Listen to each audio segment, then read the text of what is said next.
Alright, so I'll be real with you right away. I used to think all those stories about the deep web and dark web were just urban legends wrapped in Reddit threads and horror podcasts.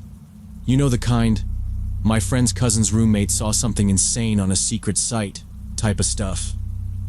I always rolled my eyes at it.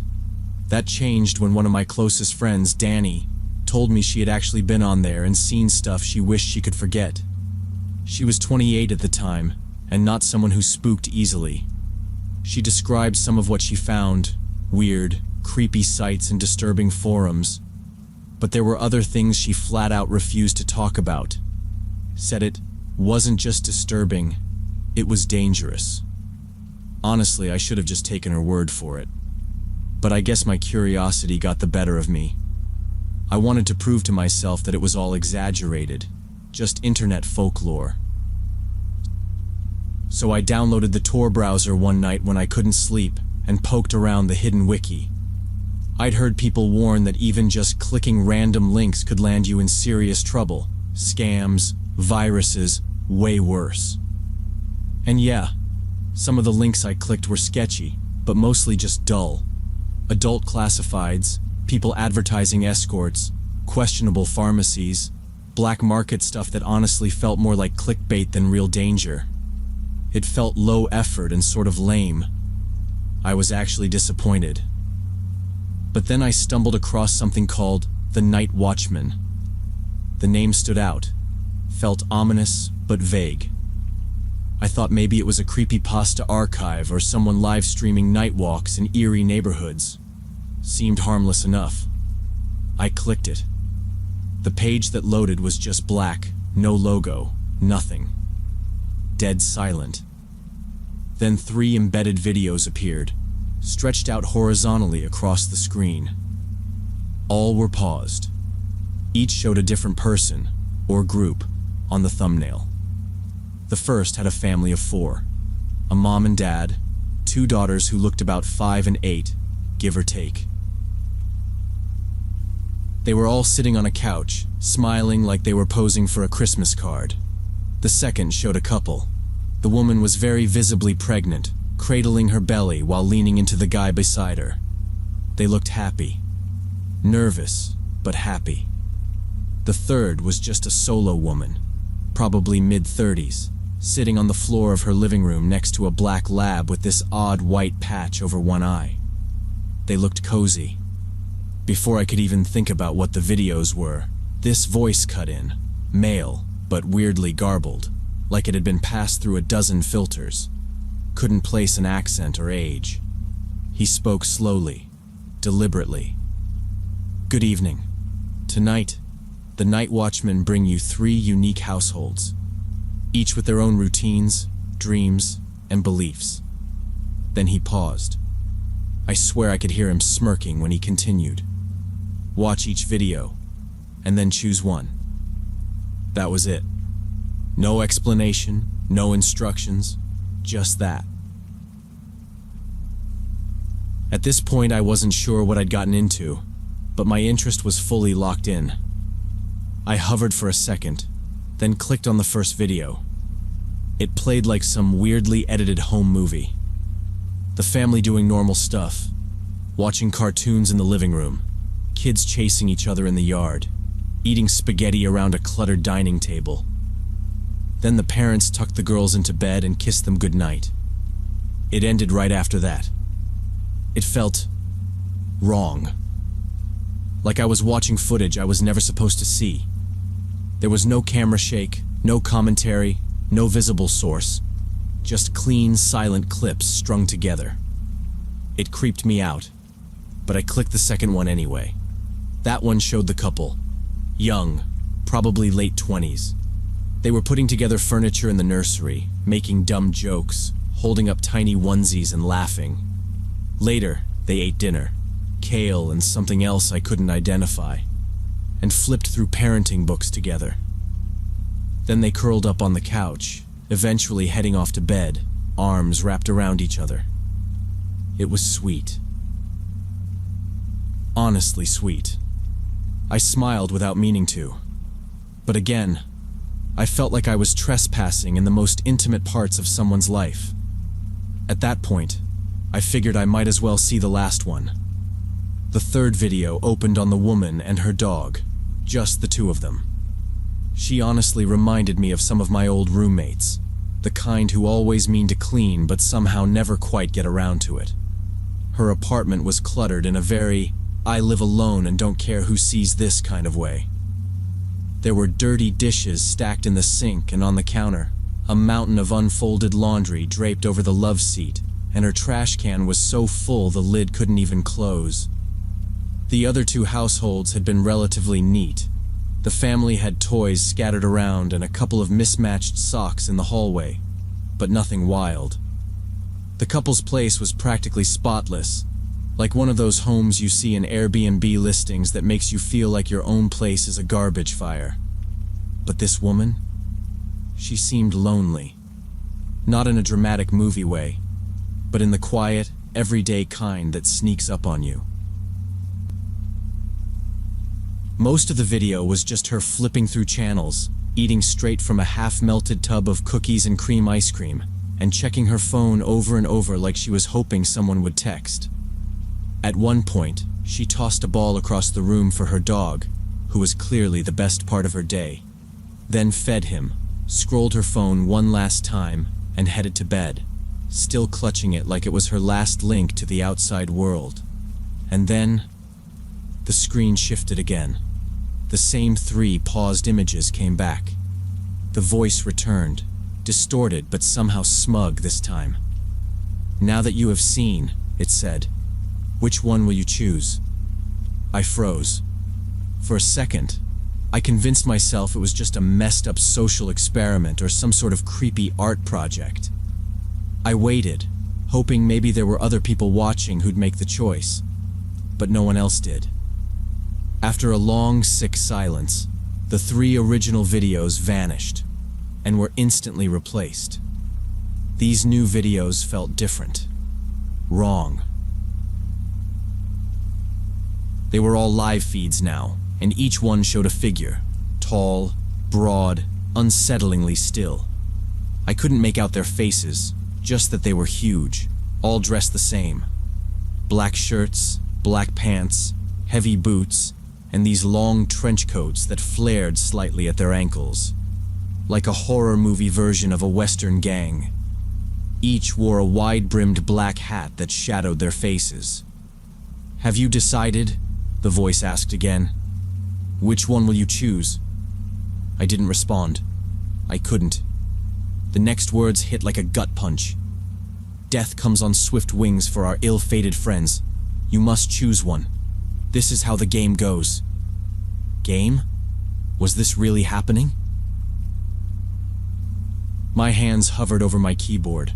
I was ready to just exit the whole thing, clear the browser, delete the files, maybe even toss my laptop out the window. I reached to close it, but the voice calmly continued before I could even touch the screen. "Before you close us down, you should know that if you do not choose one of the 3 shown here, your family will be next." That made me pause. I laughed nervously at first. It had to be a bluff, right? Just a scare tactic. Mess with the viewer, get them paranoid. And then it said my name. "Lena," it whispered, way too soft. "Lena, dear sweet Lena." I stopped breathing. It knew my name. Not just my name, but how I went by it. Not my full name. Not the name listed on any forums. Just Lena. That's when the full panic kicked in. My chest felt tight. My palms were sweating. I didn't know what kind of sick joke this was, or if it was a joke at all anymore. "I know it's a difficult choice," the voice said again, almost gently this time. "But it must be made. Please, direct the night watchmen to their chore." The screen flickered, and the original 3 clips came back. The family, the couple, the woman and her dog.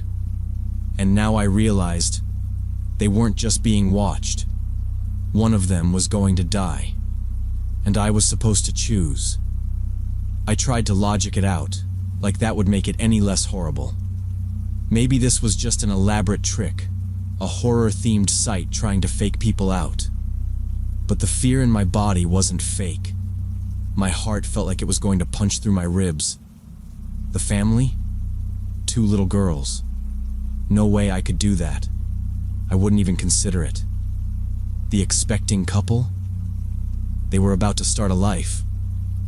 It felt evil, even letting my mind wander that direction. That left the woman, the one who lived alone, who ate ice cream for dinner, and whose only real companion seemed to be her dog. She had no kids, no partner. Her place was a mess, yeah, but she didn't seem like a bad person. Just sad. And I hated myself for thinking it.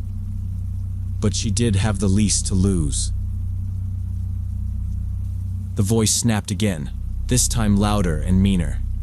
Choose. I flinched so hard I nearly knocked over my drink. I stared at the 3 images again, and I hated everything about what I was about to do. Then I clicked. I chose the woman. Very well. So it shall be, the voice said again, now back to that unsettling calm it had at the start. No distortion spikes, no edge, just cool, quiet authority. The night watchman feeds came back up on screen, each figure standing stock still in front of the homes. The night watchman, the voice continued. The choice has been made. You may proceed with your task. I stared, wide-eyed, as 2 of the dark-coated men stepped toward the homes on their respective screens. But the third one, the one posted in front of the lonely woman's apartment, turned the opposite way and calmly walked off into the darkness. His feed went static, then black. What? I literally said out loud, Wait, no, I chose her. What's happening? But the video feed shifted, and the remaining 2 screens suddenly filled my monitor, enlarging automatically. My heart was pounding like it was trying to escape my chest. The only words I could say, over and over, were, "What's going on?" I watched helplessly as the 2 remaining watchmen approached the houses. They didn't break in so much as move through them, like locks didn't matter. Doors gave way with barely a sound. The camera feeds followed them closely, almost like they were being filmed by invisible drones gliding silently behind them. The one entering the young couple's home crept through the hallway, glancing into the nursery. He didn't go in, though. He just paused and stared, as if admiring their effort. Then he turned and crossed the hall, heading toward the main bedroom. The other watchman moved down a hallway lined with family photos and children's drawings taped to the walls. He slowed, paused between 2 doorways, and eventually turned into the kids' room. I don't know how I kept watching. I should have looked away. I should have pulled the plug right then. But I froze.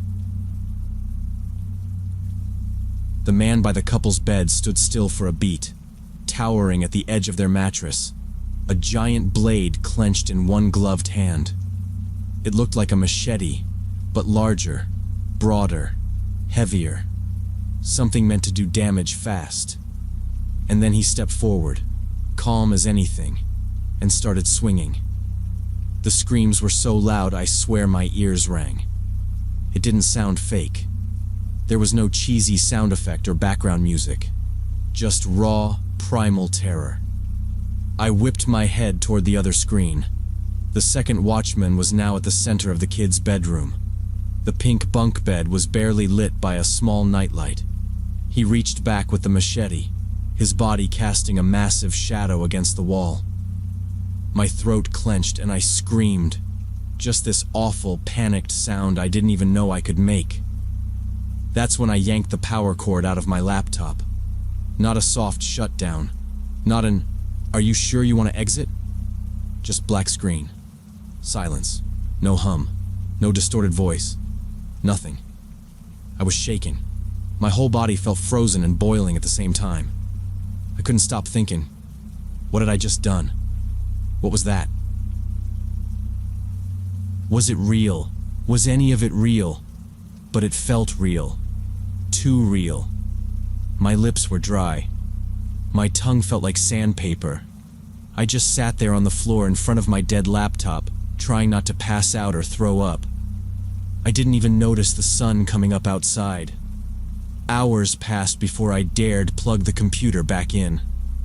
I didn't want to, believe me. But part of me needed to know if it was still there. If the site still existed. If the night watchmen were still watching me. When I finally powered the laptop back up, everything was normal. No strange apps, no locked screens, no haunted bookmarks. Nothing. I tried to move on. Tried to tell myself it was some sick ARG or twisted prank site. But then, a few days later, I opened my email, and that's when I saw it. Subject line: a gift from the night watchman. I stared at it for a long time before I clicked. I should have just deleted it, blocked the sender, tossed the whole laptop out the window. But I didn't. I opened it. I think I needed to believe it was all fake, that this would be the punchline. But it wasn't. The email body was just a blank white screen, except for one sentence in giant, bold, black font. Jenna thanks you for sparing her from the night watchman's hand. Underneath that, another line appeared. We appreciate your decision, Lena. We look forward to your next visit. Come play again anytime. My mouth dropped open when I saw the attachment. It was a photo, taken in daylight. It showed the same woman, Jenna, walking her dog through a park trail, still looking down at her phone like nothing had happened, like she had no idea how close she'd come. I closed my laptop and locked it in a drawer. I will never go near the deep web again.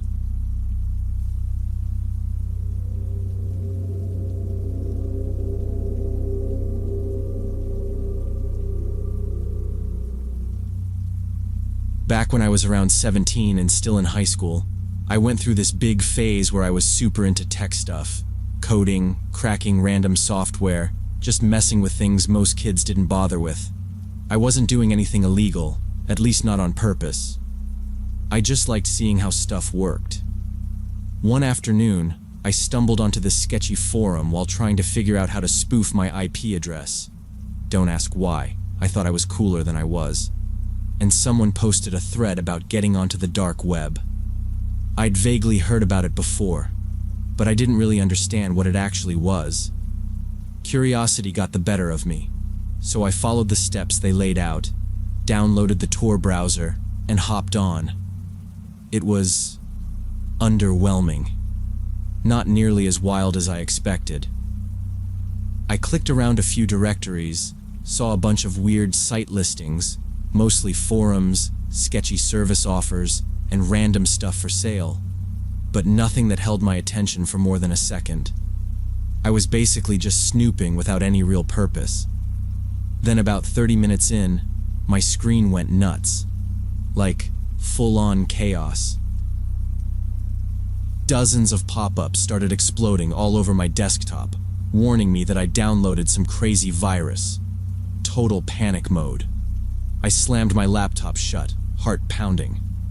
After a few minutes of pacing around like a dumbass, I opened it again, closed Tor, deleted the whole thing, and scrubbed everything I could find related to it off my hard drive. Thought I was in the clear. But later that night, while I was watching Netflix in bed, I noticed this tiny white light on near the top of my screen, the one right next to the webcam. It was on. And I mean, barely noticeable, like the kind of thing you'd never catch unless the room was dark. I had no clue how long it had been lit up, but something about it made my stomach drop. I immediately thought back to my little trip into the dark web and freaked out. First thing I did was grab a sticky note, rip off a piece and slap it over the camera. Super high-tech fix, I know. Then I went digging through my system settings trying to turn the webcam off manually. I disabled it from the device manager, checked for rogue programs, even ran 3 different antivirus programs back to back, but nothing seemed to stop that little light.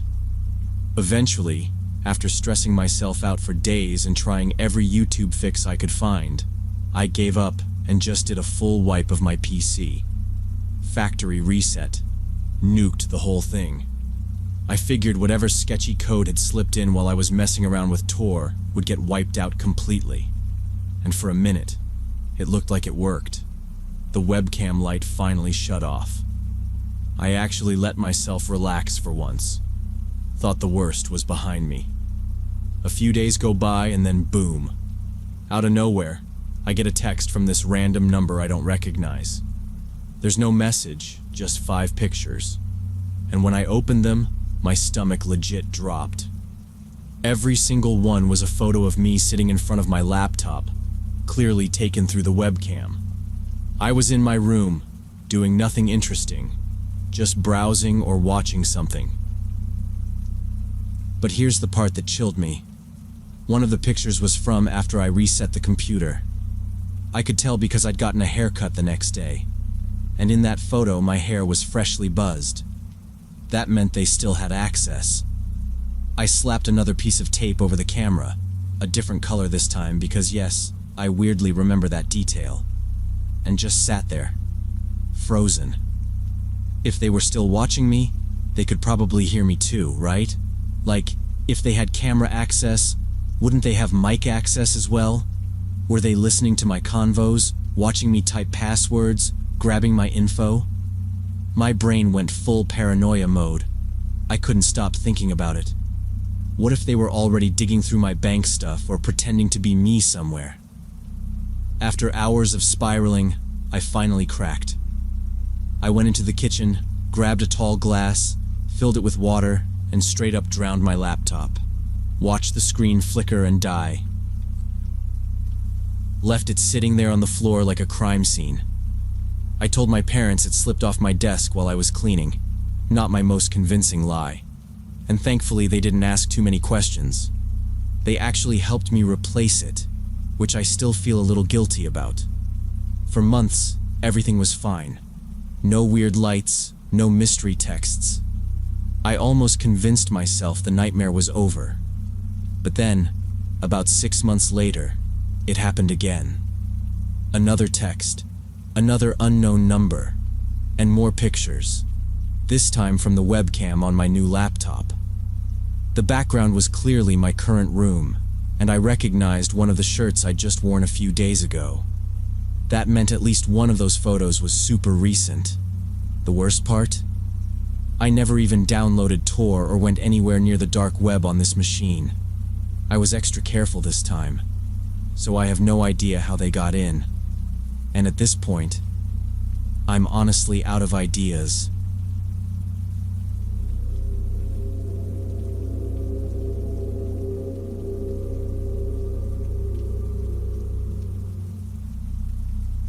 This was back when I was around 13, maybe in 7th grade. Me and 2 of my friends, Elena and this kid Logan, were stuck in this after-school study group for kids who just could not wrap their heads around math. It was held in the computer lab at our middle school in Dayton, Oregon. Tiny school, even tinier lab. Honestly, the whole thing felt like a punishment more than anything. The teachers there were basically just keeping an eye on us, but not actually teaching. They'd scroll through their phones or grade stuff silently. Unless someone physically asked for help, they didn't care what we were doing. Elena and I were decent friends, and we both got a kick out of teasing Logan, who took everything way too seriously. He'd try to focus on his assignments while we'd mess around just to throw him off. It became our little entertainment during those long, boring sessions. One afternoon, Logan and I were messing around online while pretending to research for our worksheet. We started typing random questions and gibberish into the browser just to see what would pop up. I genuinely can't remember what the search term was. Probably something dumb like fractions but scary. But the results weren't what we expected. The screen filled with these unsettling black and white photos. They were old, grainy, and most of them looked like they came straight out of some haunted archive. The creepiest ones were basically portrait shots of what looked like people with deformed faces, like some bizarre 1900s mugshot lineup. It gave me that same weird feeling you get when you walk into a room and forget why you're there. Something just felt off. I brushed it off at first, assuming it was one of those internet rabbit holes that make zero sense.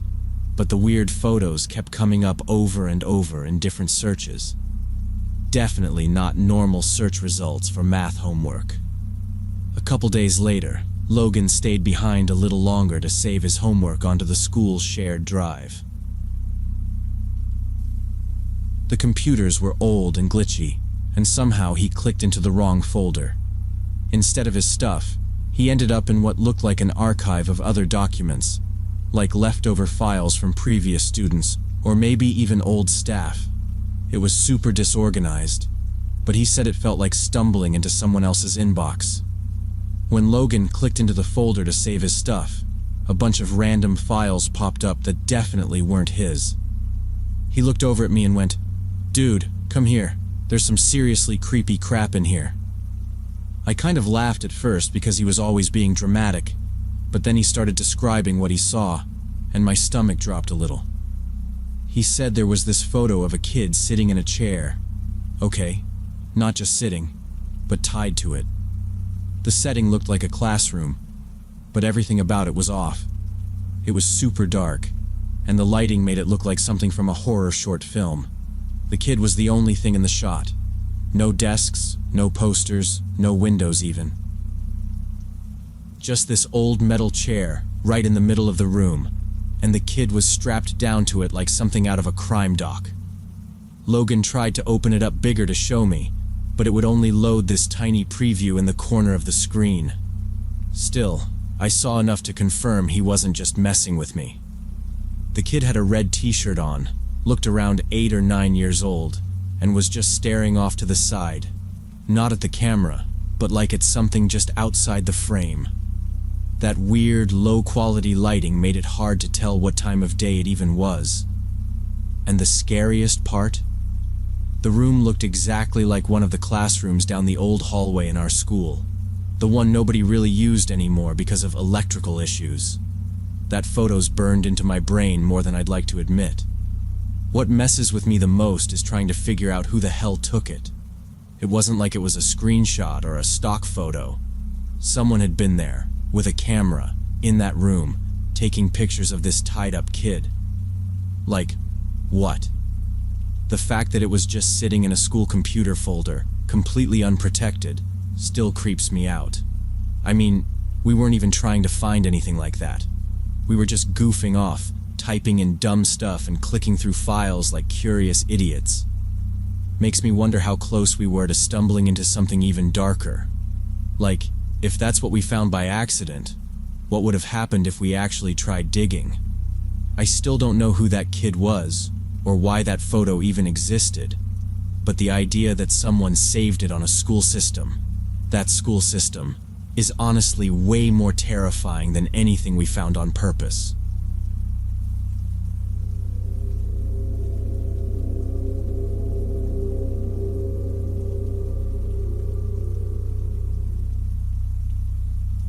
I was working as a nurse at a private clinic downtown when Kyle started his internship with us. He was 19, tall, lean, and always wore the same gray hoodie under his scrubs, even in warm weather. At first, he was polite and asked a lot of questions about basic procedures, how to check vitals, where we kept certain supplies, how to update records. But pretty soon, his questions started getting weird. He'd ask how long someone could survive without a hand, or what kind of painkillers would be strong enough to keep someone calm during an amputation. He phrased it like curiosity, but it always felt a bit too eager. He sat with us during lunch, mostly quiet, listening. But when he did talk, it was usually about his uncle. Supposedly, this uncle ran some underground clinic where people came in for illegal surgeries. He doesn't charge if it's something personal, Kyle once said, biting into a sandwich. Like if someone just wants to get rid of a finger they don't like. I thought it was just talk. I mean, he was young, maybe trying to be edgy. Most of the others avoided him. One of the senior nurses, Carol, called him the dead-eyed kid behind his back, but I didn't see much harm in him. Just awkward, probably lonely. Still, some things didn't add up. He knew surgical lingo better than most interns. Once I heard him explain how to tie off a brachial artery to one of the doctors, accurately. That's not something they teach that early. Another time, he corrected a resident on where to inject lidocaine for a digital nerve block.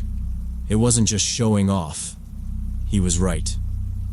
When I asked where he learned that, he said, "Just reading and helping my uncle sometimes." Always back to the uncle. I started watching him more closely, not just because of what he said, but how he acted around patients. He was too interested in injuries. If someone came in with a broken finger, he'd linger, not offering help, just watching.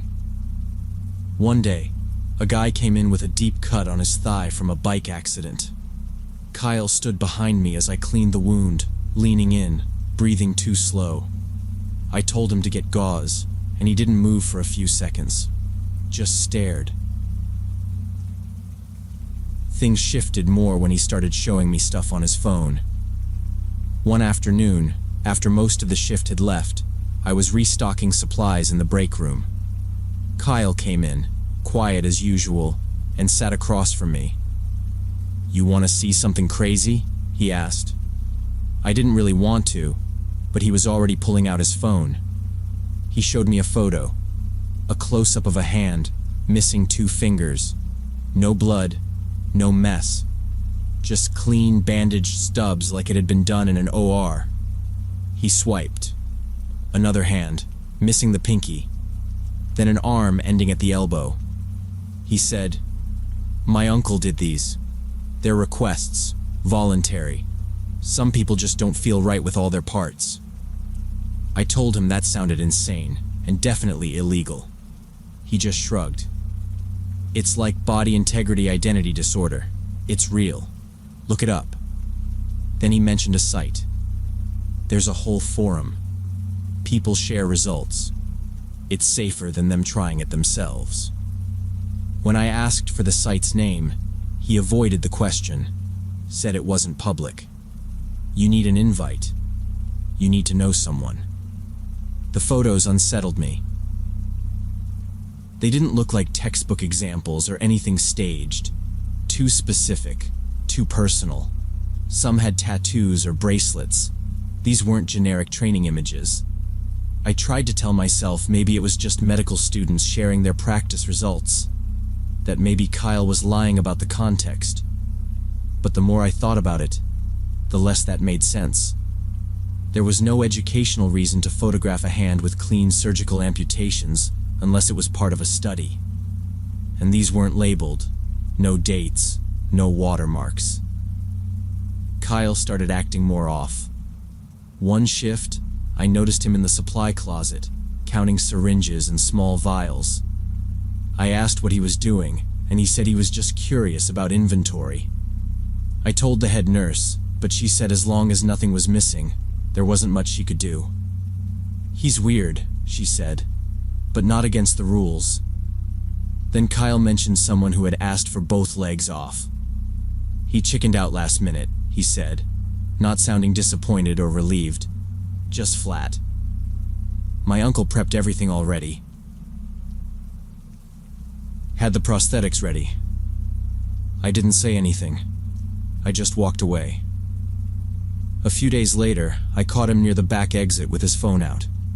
He quickly pocketed it when he saw me. I glanced down and noticed he had a backpack with what looked like bundled cloth inside.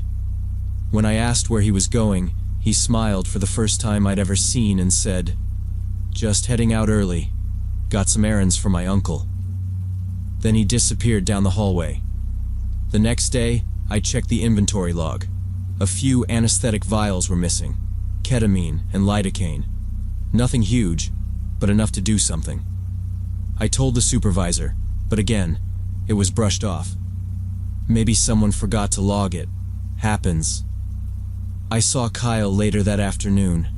He didn't look tired, but there was something off, like he was more focused.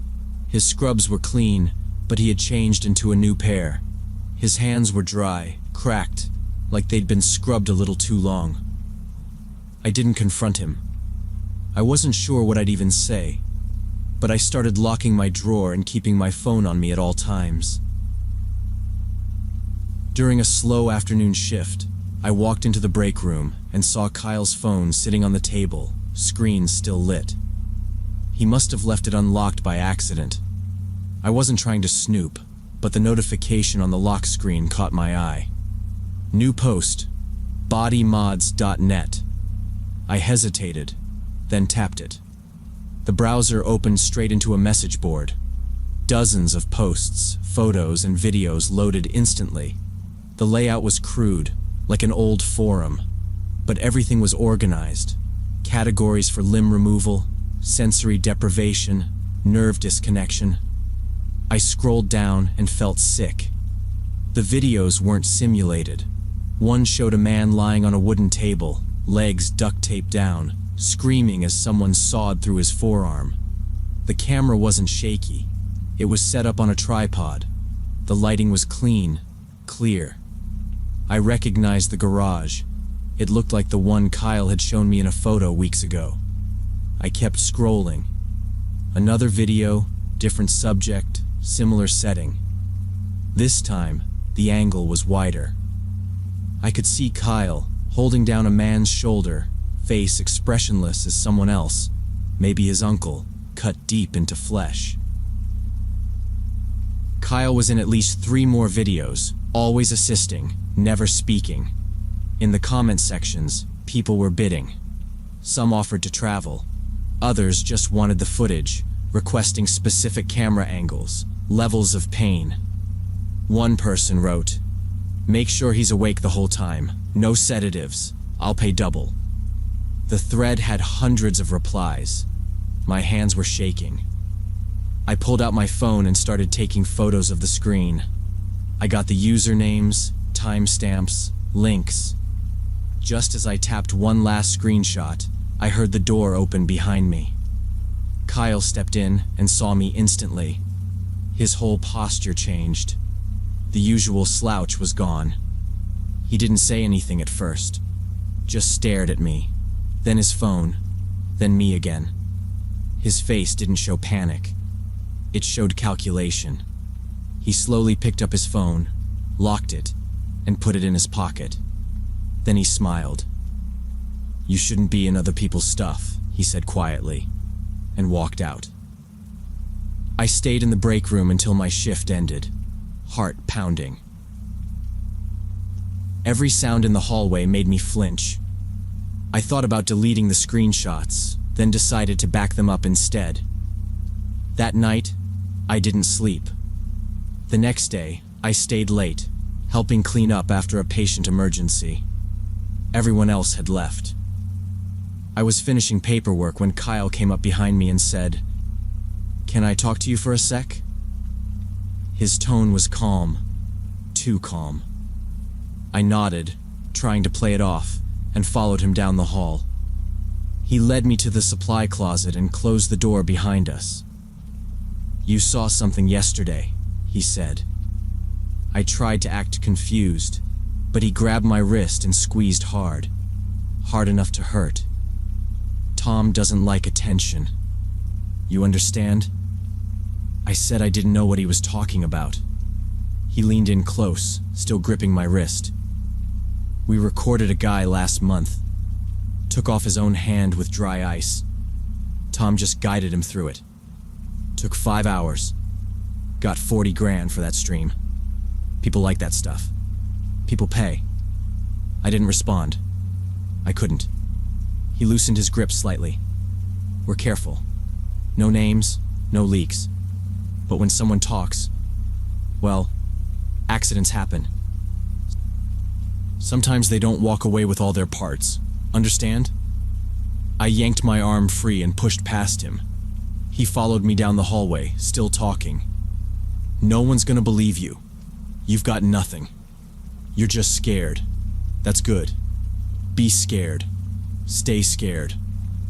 I ran to the elevator, hit the button 4 times.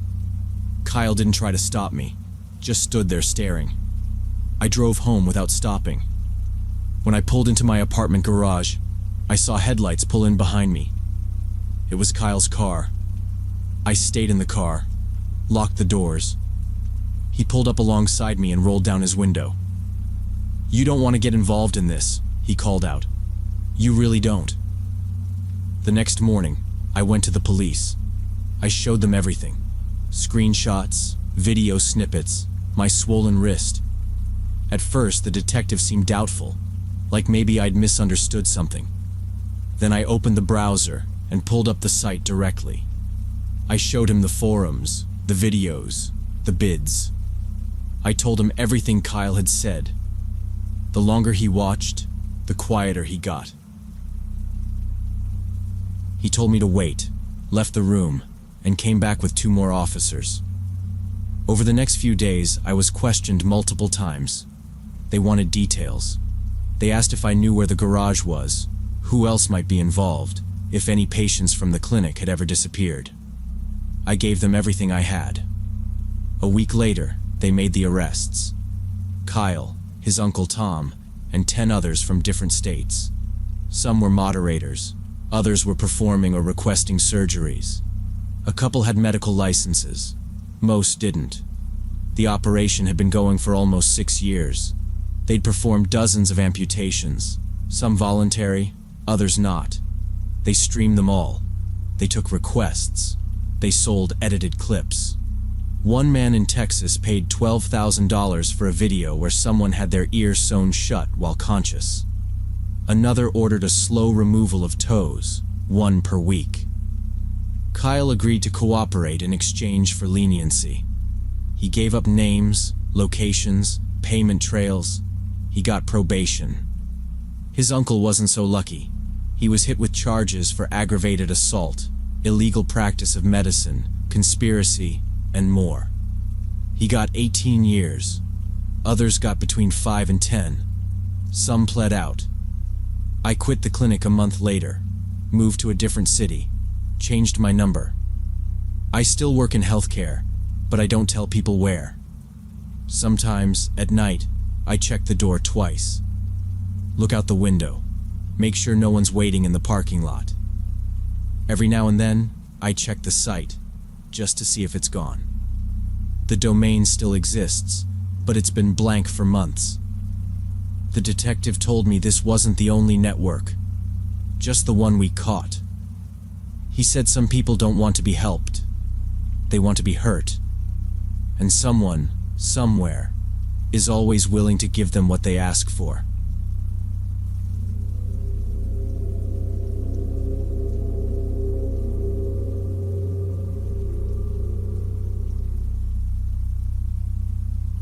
I met Jessica during shift change at the textile plant.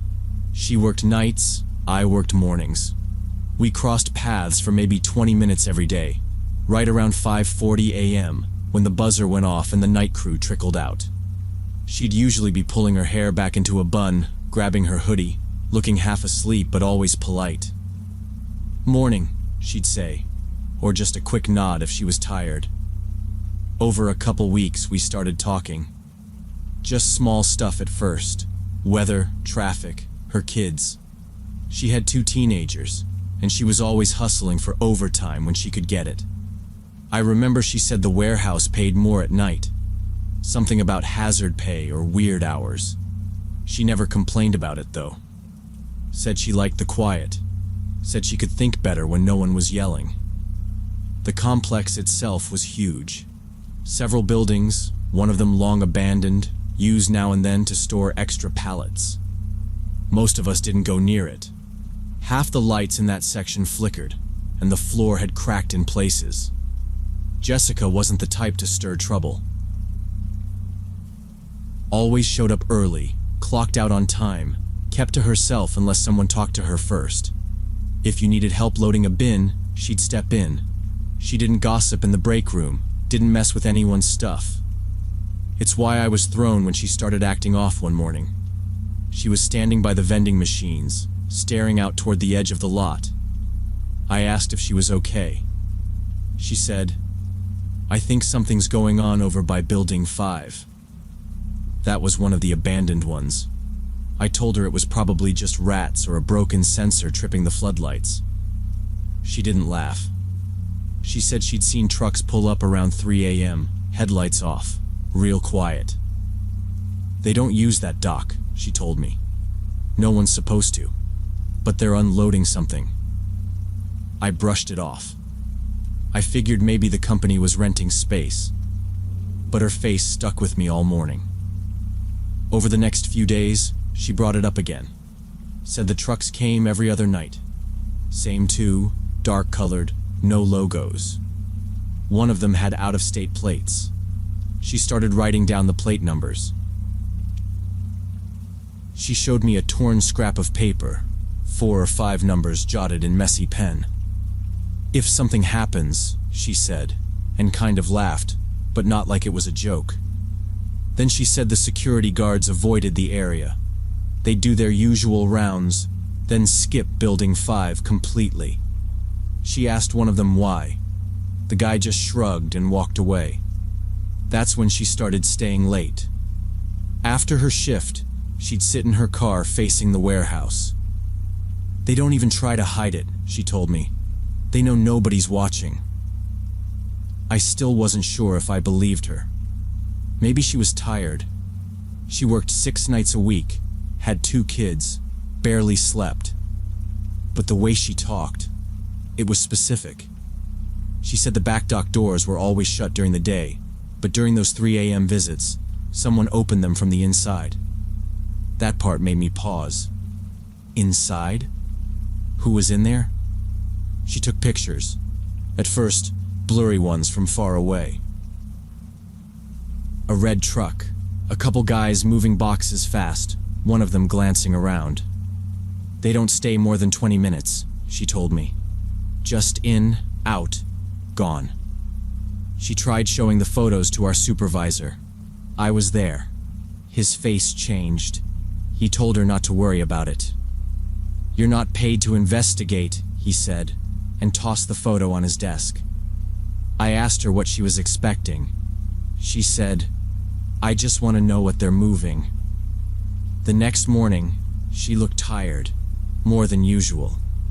She told me she waited till 4 a.m. the night before. The trucks didn't show. She thought maybe they knew she was watching. Or maybe they only came when no one was scheduled on that side. She asked me if I'd ever seen anyone else over there. I hadn't. I didn't even park on that side. Most of us didn't. She got quieter after that. Still showed up. Still nodded when she passed me. But she stopped talking during changeover. A week passed. Then another. I figured she'd dropped it. Then one day, she handed me a folded sheet of paper. "Keep this," she said, "just in case." Inside were 10 photos. Better quality. She must have gotten closer. One showed a man lifting a long black case from the back of a truck. Another showed a second man, face visible, standing by the dock door holding what looked like a walkie-talkie. She'd circled their faces. On the back, she'd written the date and time. April 12th, 3:17 a.m. I didn't know what to do with it. I kept it in my glove compartment. That night, I didn't sleep. Next morning, Jessica didn't show. Not during changeover. Not later either. I asked around. No one had seen her. Supervisor said she'd called out. That didn't sound like her. I went out during lunch and walked the length of the parking lot, stopping just outside the chain-link fence near Building 5.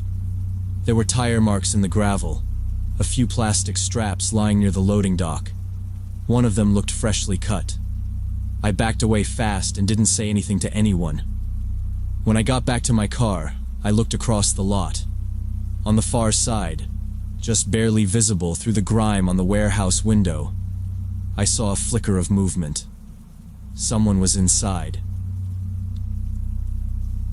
Jessica came in Tuesday morning looking like she hadn't slept in days. Her hands were shaking while she tied back her hair. I asked if she was okay, and she pulled me aside near the break room, away from cameras. She said, "I saw inside last night.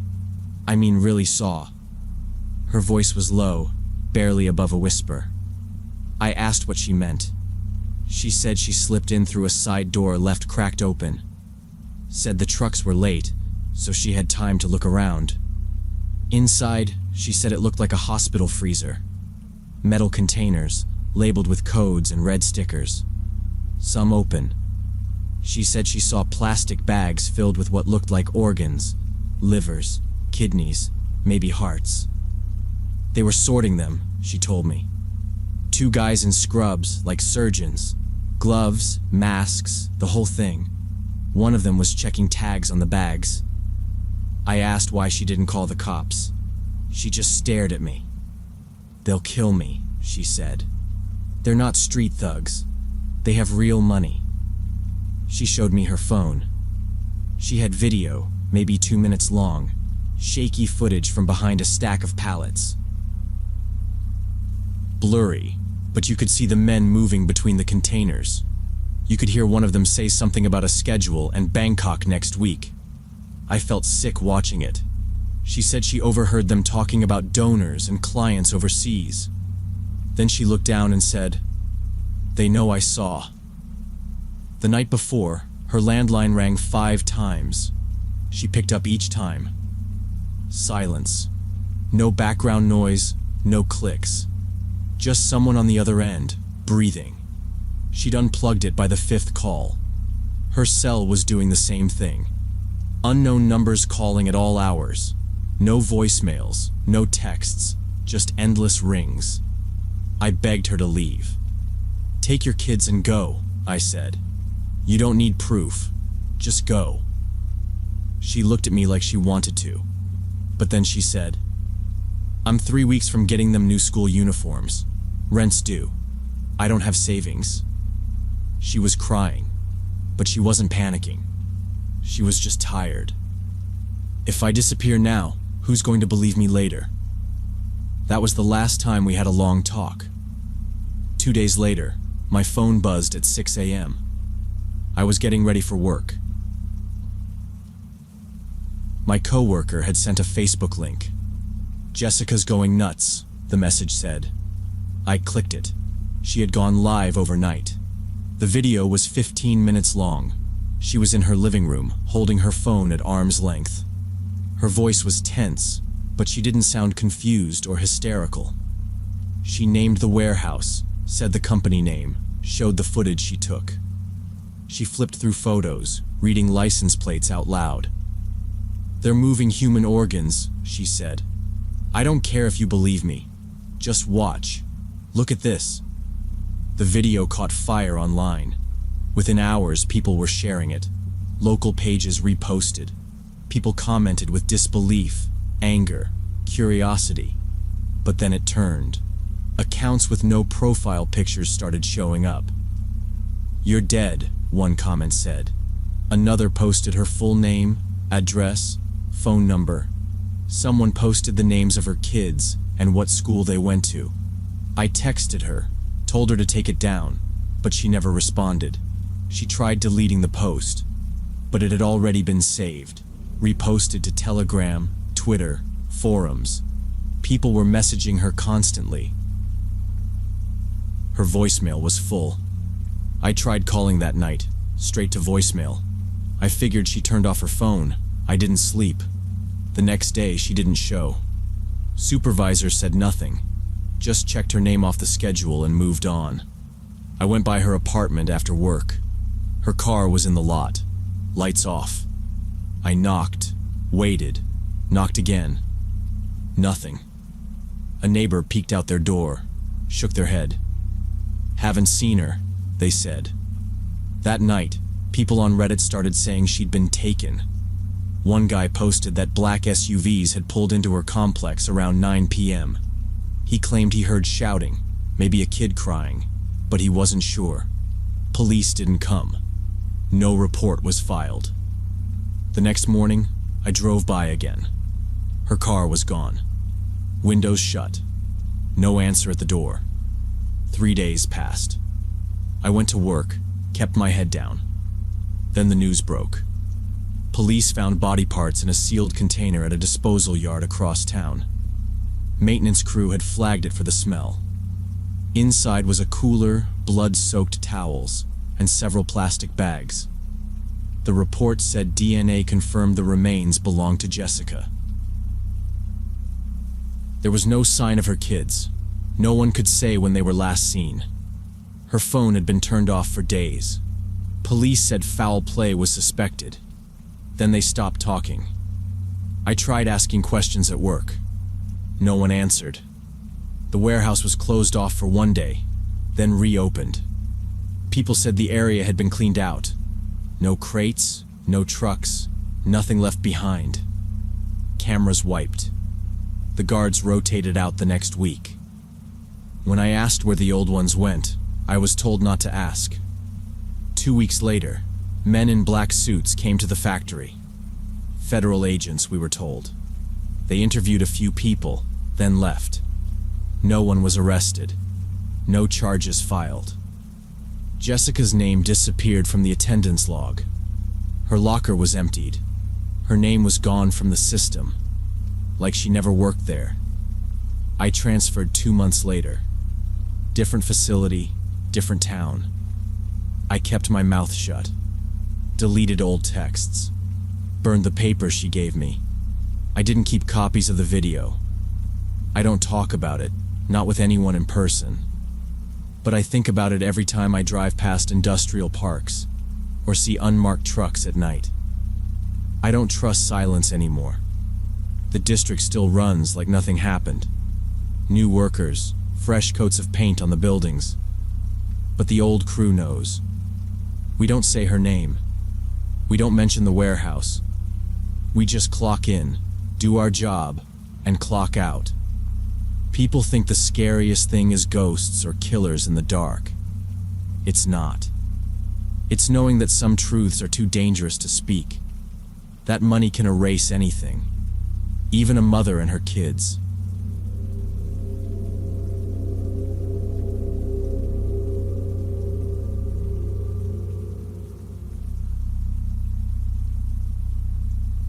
I was 19 and working a summer internship at a tech company when I met Marcus.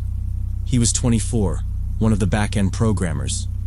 On my second day, he showed me how to set up the internal dev environment, stayed behind to help me fix some error logs, then brought me a coffee the next morning. I figured he was just being nice. A few days later, he was at my desk again, asking what classes I was taking back at school. He remembered I'd mentioned psychology. That stuck out to me. Most people at the company didn't seem to listen much when interns talked. The office was a quiet, open-plan floor, desks in rows, glass walls separating conference rooms. I sat near the middle.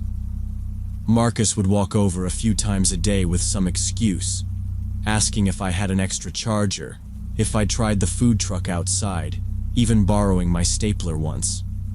It was always something small. He started bringing me coffee 2 or 3 times a week, always just the way I liked it. I said thank you every time. I didn't think much of it until the company July party. It was held on the rooftop. Casual drinks, catered snacks. Marcus asked if I was going, then offered to go up together. I didn't think it would be a date or anything, but the second we got there, he kept hovering. Every time I spoke to someone, co-workers, other interns, Marcus would cut in or stand close like he was watching the conversation.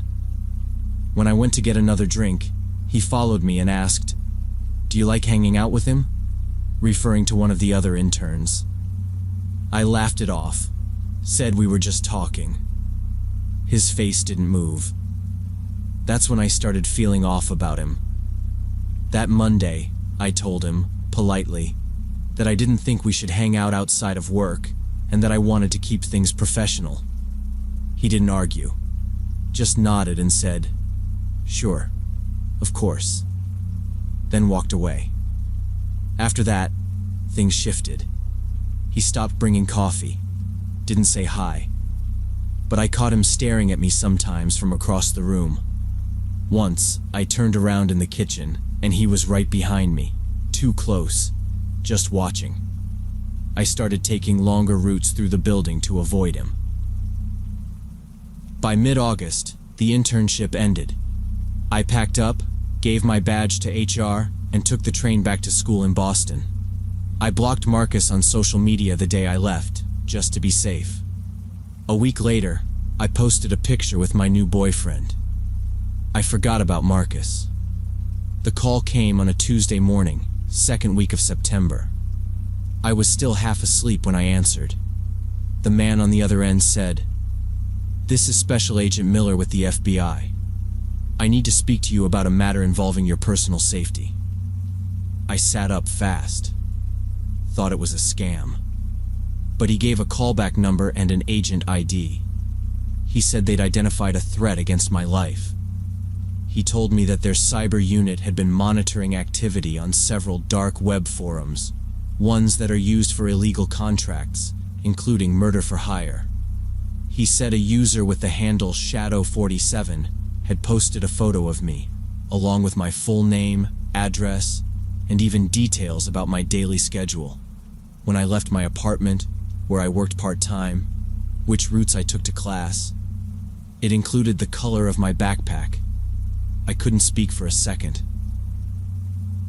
Then I asked if this was some kind of mistake. He said no. His voice stayed flat, calm. He told me the contract was originally listed as a kidnapping, with a buyer offering to pay $4,000. But 3 days ago, the listing was updated to an assassination contract, with the price raised to $7,500. He said the payment had already been put into a crypto escrow account, which meant someone was taking it seriously. He asked if I knew anyone who might want to hurt me. I froze. Marcus came to mind instantly. I hadn't spoken to him since the internship, but I remembered the way he acted at the party, the way he stared at me in the kitchen. Then I remembered the photo I'd posted with my boyfriend. It went up 4 days ago. The timing matched too well. I told Agent Miller about Marcus, explained everything, the coffee, the party, how I'd turned him down. Miller asked if Marcus had any military background, access to weapons, or criminal history. I didn't know. He said they would look into him. Then he asked me not to go anywhere alone, to keep my phone on at all times, and to avoid posting anything online for now. By that evening, campus police were informed. I was moved into a different dorm under a temporary name. My boyfriend wasn't allowed to stay over. They put a camera at the entrance to the building and gave me a panic button app linked directly to local law enforcement. I kept the blinds down and stopped wearing my usual jacket, changed my routes, and stopped checking social media altogether.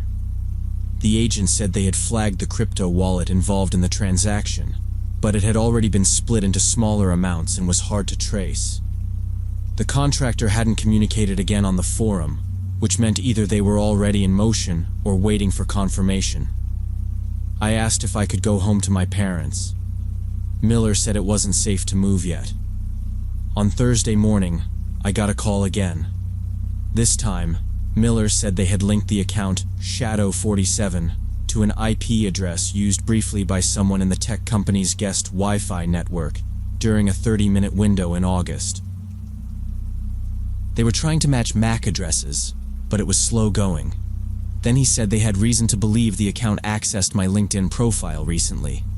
I opened my laptop and checked the Who Viewed Your Profile section. Near the top was Anonymous LinkedIn Member. It had shown up 2 days after I posted the photo of me and my boyfriend.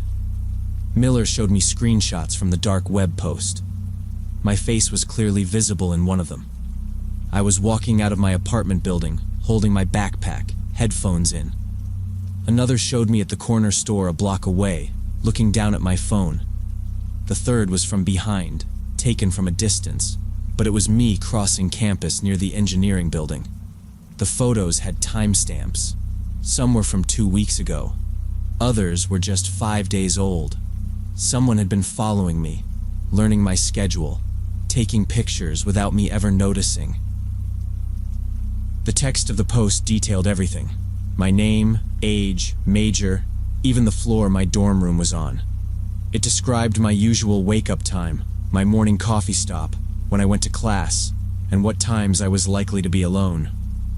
The post had instructions to ensure the scene resembles a failed mugging or pedestrian accident. I stared at that line for a long time. Miller told me that while most dark web murder-for-hire sites were scams, this one had been linked to 2 other real cases, both unsolved, both with similar language in the listings. He said they'd had trouble with jurisdiction and tracing payments, but this wasn't just internet noise. He asked if I recognized anything in the writing. The style reminded me of how Marcus wrote his work emails, weirdly formal, with phrases like, "as per previous discussion," and "pursuant to schedule." The username Shadow47 didn't match anything directly, but Miller said they were already building a digital profile for Marcus and needed something more concrete. I kept thinking about the times Marcus stood silently near me in the kitchen, or how he seemed to know when I was going to lunch. Every little moment started feeling heavier. Miller told me to stay low, limit all movement, and not post anything online.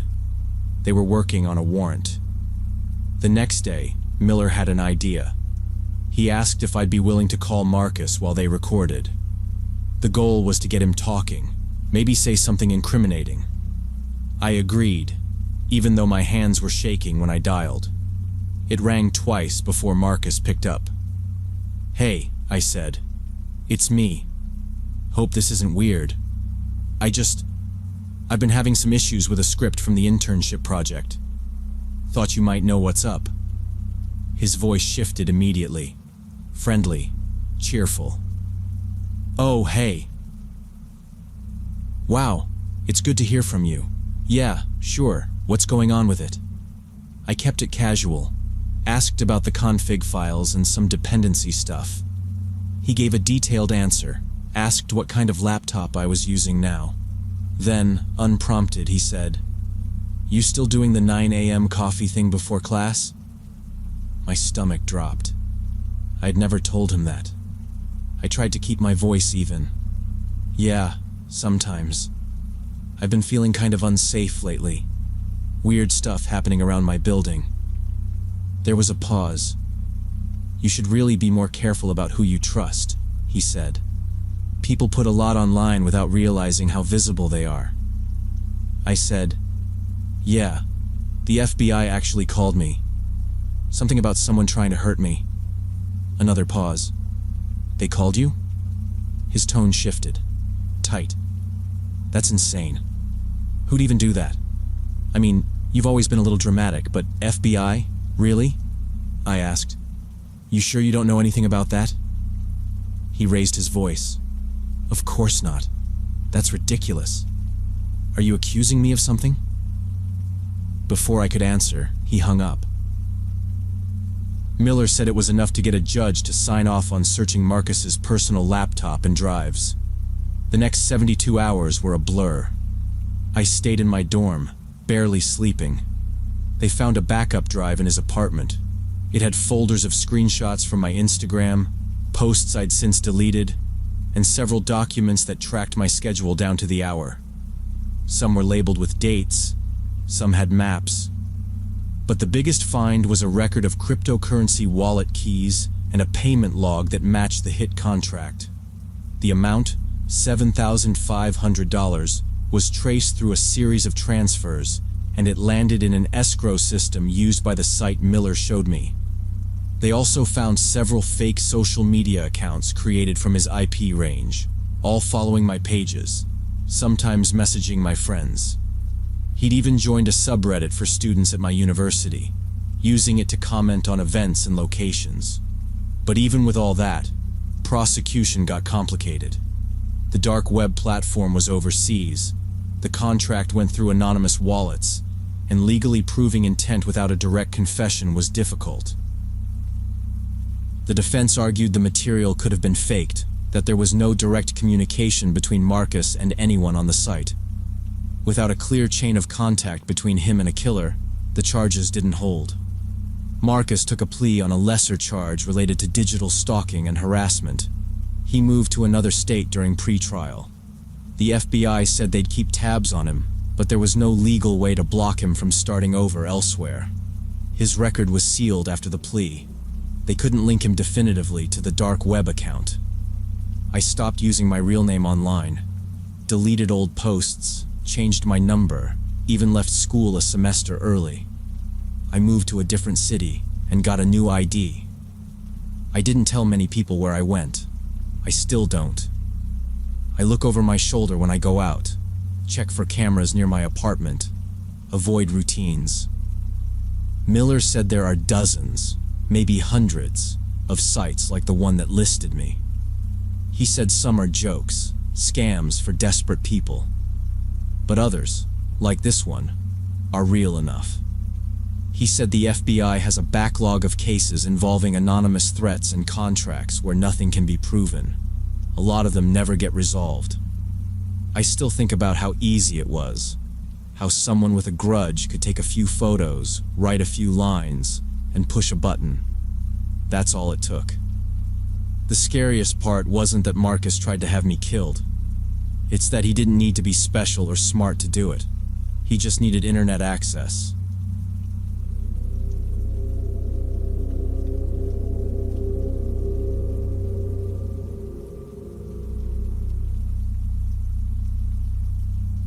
Professor Cooper was my favorite computer science instructor during my junior year at the university.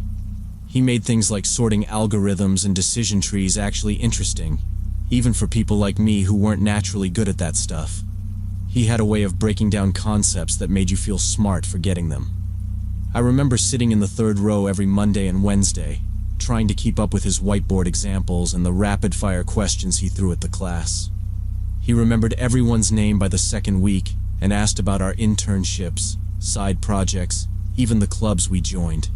He was tall, lean, always wore button-downs with the sleeves rolled up. His glasses had a small crack on the left frame, which he never seemed to fix. He'd stay after class answering our dumbest questions without ever making us feel dumb. I once asked him something that was already explained in the syllabus, and he just nodded and re-explained like it was no big deal. Everyone liked him.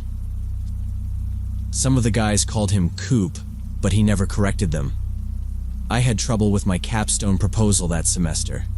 Cooper spent 2 hours helping me reshape it into something feasible and impressive. When I told him I was working nights at a cafe to cover rent, he offered to write me a reference letter for a paid research assistant role. He even told me about a scholarship program I hadn't heard of. He knew stuff like that. How to navigate university bureaucracy, where to go for grants, internships, publishing opportunities. I trusted him completely. So did most of the class. He had published papers on data ethics and surveillance capitalism, and he'd cite real cases in class to show how easy it was for companies to abuse data. It sounded scary, but it came from someone who seemed like he actually cared. He'd say things like, "Be paranoid, it's the healthy choice." And we laughed, because it was Cooper, and he was usually right. We all followed each other on social media. Some of us followed Cooper too. He had a private Instagram and a lockdown Twitter. Once in a while, he'd like a picture of someone's cat or repost an article one of us had shared. I figured he just wanted to stay connected, like any mentor would. I didn't notice anything strange until mid-semester. It was small things at first. He'd mention specific tweets or Instagram captions during class. He'd say it was just an example of how public people were with their lives, but sometimes it felt targeted. Once he brought up a classmate's drunk photo and joked about how fast employers can find stuff like that. We laughed, but the class went quiet right after. Another time, a girl named Sarah mentioned a fight she was having with her roommate. Cooper told her to check her location settings because apps could leak private data. He added, "Also, maybe don't vent on your close friend's story. Not everyone keeps things confidential." Sarah didn't say anything, just nodded. But after class, I saw her delete her entire account. He said these things like teaching moments, but the details were too exact. He wasn't just browsing our profiles, he was watching. Then came the survey. Cooper handed out a digital habits questionnaire.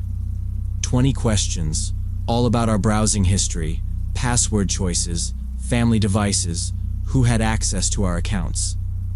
He told us it was part of his cybersecurity research and that our answers were anonymous. I didn't think much of it. I filled it out like everyone else. A week later, he asked me how my sister liked the new iPad. I never told him I had a sister. The only place I'd mentioned it was in the survey, under who in your household uses shared devices. I froze. He noticed and smiled. Don't worry, it's just research. He often used our real social media pages in lectures. He'd screenshot examples of public LinkedIn bios, Instagram settings, even Venmo histories, always with the names cropped out, but we recognized ourselves. This is what recruiters see, he'd say, and this is how scammers find your mother's maiden name. Some students would groan or laugh. No one complained. He spent a lot of time with first years too. I started noticing him in the cafeteria, sitting with freshmen, always talking about digital safety. Turn off geotags, he'd say. Don't sync your photos to the cloud. He'd offer to look over their settings, sometimes even take their phones and start changing things. They let him. He had authority, charm. He'd message students outside of class too. Once he DM'd me after I posted a photo from my late shift at the cafe.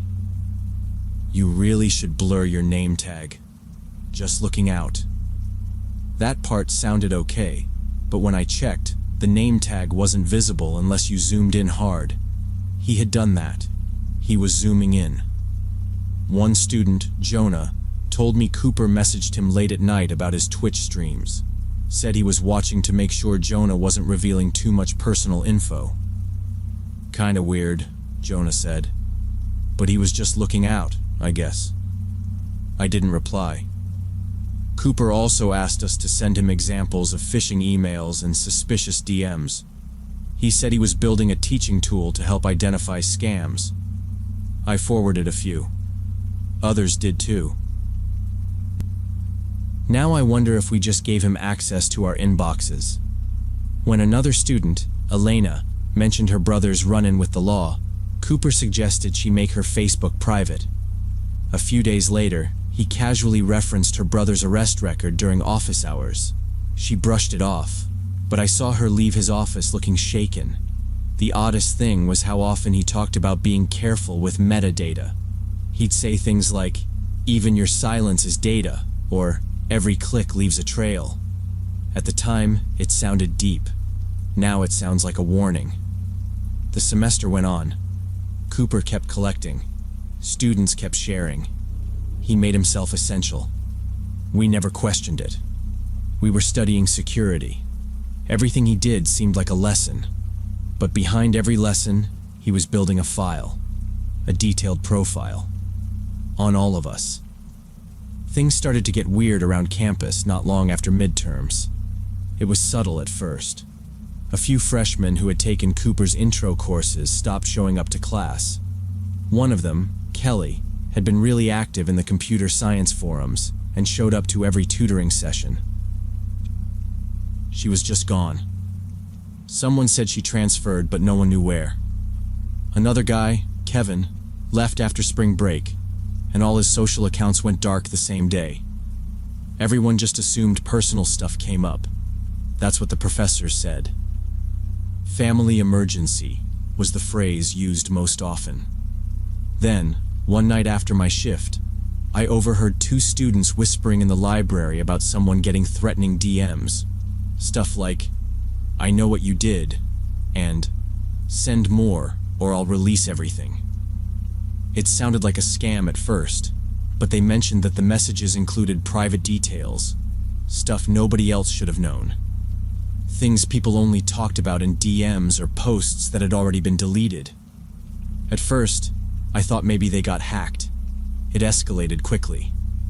Another girl, Emma, who had just started the CS program, left school after saying someone was stalking her online.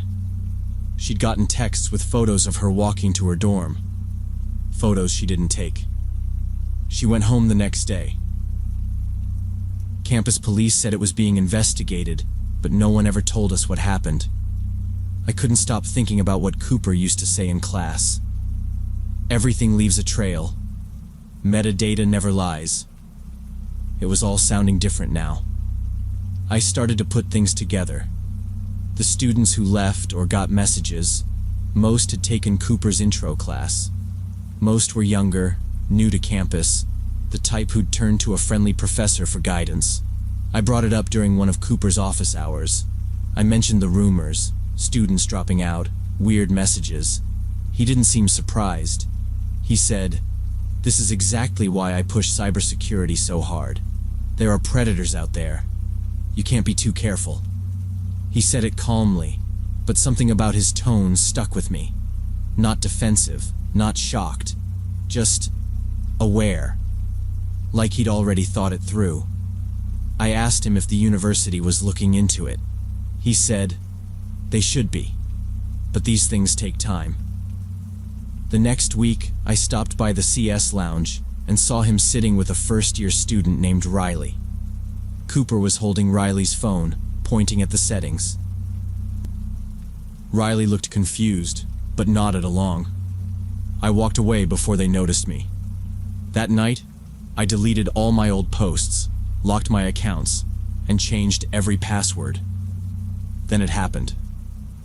On a Tuesday morning, I walked into class 5 minutes late. Cooper was mid-sentence, explaining a machine learning concept. I sat down and opened my laptop. 2 men in suits entered through the back. Everyone turned. They walked straight to the front, flashed badges, and asked Cooper to step aside. He froze.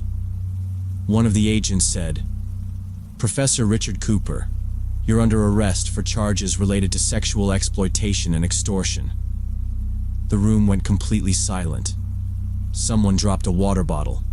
They cuffed him right there. Cooper didn't argue. He just kept saying, "There's been a mistake. This isn't what it looks like." The agents ignored him and collected his laptop, phone, and a stack of papers from his desk. We all sat frozen as they walked him out. One student started crying quietly. No one said anything. Later that afternoon, the university sent an email. It confirmed Cooper's arrest and said he'd been running a scheme for years. Using fake social media profiles, he'd contacted minors, built relationships, and manipulated them into sending explicit content. Then he'd blackmail them for more. He used knowledge from our classes, data scraping, account forensics, password recovery, to find everything he could on his targets. They said 28 victims were identified, some as young as 13. A few had attempted suicide. Most hadn't spoken up until investigators found their records on Cooper's encrypted drives. It felt like the ground dropped out from under us. Everyone I talked to felt the same way. Cooper had been the guy you trusted, the smart one, the one who cared. The trial was long. The prosecutors laid out everything in detail. Cooper had created over 100 fake identities, used voice changers, encrypted messaging apps, burner accounts. He covered his digital trail using VPNs and proxy chains. He used cryptocurrency to buy blackmail tools and message scrapers off dark web forums. The FBI found code on his computer that could scrape Facebook, Instagram, and Discord conversations without triggering alerts. They brought in digital forensics experts to explain how he tracked victims' devices through metadata hidden in images. He kept files on each person, screenshots, chat logs, photos, even voice recordings. Each victim had a folder labeled with a nickname. Some folders had detailed psychological notes. Cooper used everything he could to maintain control. Threats to ruin reputations, leak images, even messages to family members. He was sentenced to 28 years in federal prison. 89 counts of exploitation and extortion. No parole. The university tried to act fast. They set up a new department for online safety, required all staff communication with students to go through university channels, and banned personal contact outside official platforms.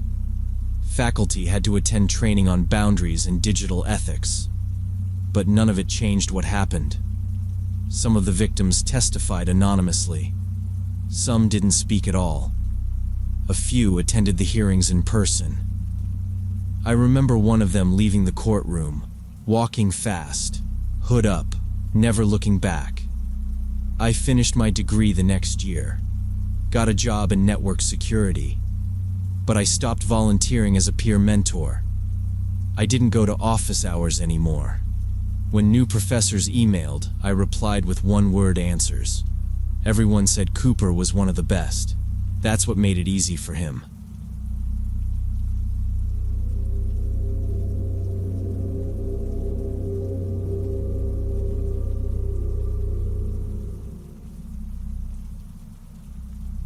I moved to Chicago in late August, just before the semester started. I was 21, had never lived alone before, and didn't know anyone in the US. My English was okay. I could order food and ask for directions, but anything more than that felt like a performance. I rented a studio apartment about 15 minutes from campus. It was small, barely enough space for a mattress on the floor, a desk, and a metal shelf I used as a kitchen. The window faced a brick wall, so the light was always gray. Most days I stayed inside. I'd wake up, make coffee in a cracked French press I got for $3 at a thrift store, and spend the rest of the day coding on my laptop. The university was big and loud. Everyone moved fast, like they were already late. I tried joining a few study groups, but I didn't fit in. Most of them already had their circles. I smiled, nodded, and eventually stopped trying. Nights were worse. I didn't sleep well. I'd scroll Reddit or watch YouTube until 3 or 4 a.m. Sometimes I'd just stare at the ceiling, counting the buzzing from the fridge like seconds. After about a month, I downloaded this meetup app meant for international students. I figured maybe I'd find someone else like me, lonely, but trying. At first, the app was dead. Most conversations ended at hey. But then this guy Ryan messaged me. His profile picture was normal. Him in front of a fountain, wearing a baseball cap. He said he was from the suburbs, but studied marketing in the city. What stood out was he didn't ask the usual small talk. He asked where I was from, what I was working on. He actually listened when I told him about a mobile app I was building for class. He even offered suggestions. We chatted every day after that. Texts at first, then voice notes. He sent memes, asked about my culture, and told me he admired people who take big risks, like moving overseas. It felt nice. I didn't think too hard about it. He was friendly and funny. He liked the same movies I did and sent me articles about programming trends. Sometimes we'd talk late into the night, just trading dumb stories or daydreaming about future careers. It was the first time since arriving that I didn't feel invisible. Ryan said he knew how hard it was to start over. He said he'd had to rebuild his life after dropping out of college, that he respected my discipline and wanted to see me succeed. I believed him. But a few weeks in, he started asking strange questions. They didn't seem odd at first. He asked what my routine was like, when I usually woke up, when I left for class, what stores I went to. I thought maybe he wanted to meet up sometime, so I answered casually. But he kept asking for more. Did I usually come home before dark? Did I ever leave the door unlocked by accident? He asked if I had family nearby or if anyone was visiting soon. I laughed it off and said no one was coming, and he replied, "Good. It's easier to focus without distractions." He also wanted to know exactly where I lived. I didn't want to tell him the full address, so I said near campus. He pressed for more. Said he might have job connections and needed to know what area. I gave him the cross streets. He asked what floor I was on. When I hesitated, he said he was just trying to help. Opportunities are about timing, he said. I don't want you to miss one. Then he brought up YouTube. Said he'd been watching student creators blow up and make money fast. He said I could do that too. Make videos about international student life, tips for surviving in the US, how to build an app from scratch. He'd manage the branding and help me edit. I told him I didn't have the gear. He said he did, and that he could bring it over. We'll set it up together, he said. It'll be fun. I was flattered. No one had ever said I had potential like that. He said I had that face people trust and a calm voice. I started to imagine it, finally earning money from something I enjoyed, maybe even helping my parents back home. But something felt off. He was too insistent. He kept saying the channel had to feel authentic, which meant filming at my place, showing my daily life. He offered to come over that weekend to map out the content plan. I said I'd think about it. The next day, he told me not to tell anyone about the channel yet. Said he didn't want others to steal the idea. That it had to stay our little secret until it was ready. He even joked, if people knew how good it's gonna be, they'd ruin it before we launch. I asked him why he was being so secretive. He said that's just how good marketing worked. Nobody successful gets there by sharing too soon, he said. You gotta protect the seed before it grows. I told myself maybe that made sense. Maybe he was just being smart. But I started checking the peephole every time I heard noise in the hallway. I began locking my door, even when I was inside, just in case. We met at a coffee shop near the Riverwalk. I picked the place because it was public, bright, and usually packed with people. I got there first and sat near the window. When Ryan walked in, I barely recognized him. He didn't look like the guy in the pictures at all. He looked older, mid-30s, maybe more. Thinner, paler, and something about his eyes made me uneasy. They didn't move like normal. He scanned every corner of the cafe before walking over, like he was calculating exits. He smiled like we were old friends and sat down without ordering anything. From the start, he talked non-stop about internet fame, content strategies, how average people become household names if they just take risks. He kept repeating the phrase, extraordinary circumstances. I nodded and tried to follow along, but he wasn't really having a conversation. He was performing. Then he pulled out his phone and started recording me. Just capturing the vibe, he said. I laughed a little and asked to see the footage. He frowned and locked the screen. It's better raw, he said. You'll see later. I asked what exactly he wanted to film for the channel. Instead of answering, he showed me news articles on his phone. Stories about influencers who went viral after some dramatic event. Car accidents, crimes, hospital visits. Each time, he pointed out how many views the videos got, how fast their accounts grew. Then he opened his gallery.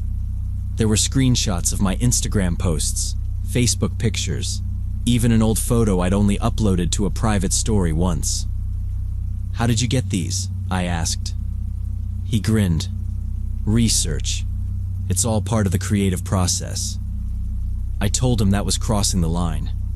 He laughed and said, "You're too sensitive. This is what real producers do." Something in me said I should leave right then. But I didn't. I told myself I was overreacting, that maybe this was just how ambitious people behaved. I stayed for another 10 minutes, barely speaking. He kept filming. 2 days later, he messaged me about coming to his place. Said he had a studio in his apartment and wanted to show me the plan. I said I was busy. He insisted. Said the channel couldn't move forward unless we met on neutral ground. I didn't want to go, but part of me thought I should at least see what he meant before making a final decision. So I agreed. Midday, short visit, just to see the gear. The apartment was in a basement on the west side. The building looked run down. No buzzer, just a door that opened to a stairwell. Inside, the place was dark. Thick curtains blocked out every bit of sunlight. The living room was cluttered with camera gear, laptops, tripods, wires taped to the walls. On one wall were printed photos of random people, some clearly from public places, others from private settings. Some of the photos had red X marks across the faces. He led me to a small room with a single chair and lights mounted around it. "This is where the magic happens," he said. Then he handed me a stack of printed papers. It was a full script of a supposed documentary about me, my childhood, my journey to the US, struggles, dreams. But it included details I never told him, specific things about my old school, my father's job, even the name of the neighborhood bakery back home. I skimmed the pages, feeling cold. He'd been researching me far longer than we'd been talking. I told him I needed to go. He stepped in front of the door. "We're not done," he said. "This project matters. We're building something unforgettable." He walked over to his desk, opened a drawer, and pulled out a hammer. "Real art," he said slowly, "requires sacrifice." He stood there, gripping the handle like he wasn't sure what to do next. I kept calm. I asked him more questions about the script, pretending I was curious. I said the concept had potential. I asked if I could use the bathroom. He didn't say anything, just nodded. Inside the bathroom, the window was small but openable. I pushed it up. Rusty, loud. I could hear him pacing outside. I climbed up, pushed through, and dropped down into an alley filled with broken glass and trash bags. I didn't stop. I ran 6 blocks without checking behind me. I crossed 2 intersections and didn't wait for the light. When I saw the police station, I sprinted inside and told them everything. They took me seriously. 2 officers interviewed me separately. I showed them the messages, the photos, the script. Within an hour, they were at Ryan's apartment. What they found was worse than I expected. Dozens of surveillance photos, not just of me, but of at least 3 other students, all international, all around my age. Most were screenshots, but some were clearly taken through windows or at bus stops. They found voice recordings, chat logs, scripts. One file folder was labeled Phase 2. He had chat histories with other students. He used the same words, same phrases about fame, sacrifice, and extraordinary moments. They also found documents about past legal issues, a history of violence, mostly involving animals, but no prior convictions. He was obsessed with viral videos involving real harm. According to one detective, Ryan had been escalating. My name was on a short list under the heading Execution Plan. He was arrested that evening, charged with stalking, attempted kidnapping, and possession of illegal surveillance gear. The detective later told me that if I hadn't escaped when I did, things might have gone differently. I didn't ask what that meant. I didn't want to know. I transferred colleges within 2 weeks. New city, new number, no social media. I told my parents I just wanted a fresh start. They never knew the full story. Sometimes I still get anxious when someone stands too close or asks too many questions about my routine. But I've learned. People like Ryan look for lonely people. People who want to be seen. I don't blame myself anymore. But I don't let anyone film me either. Not ever.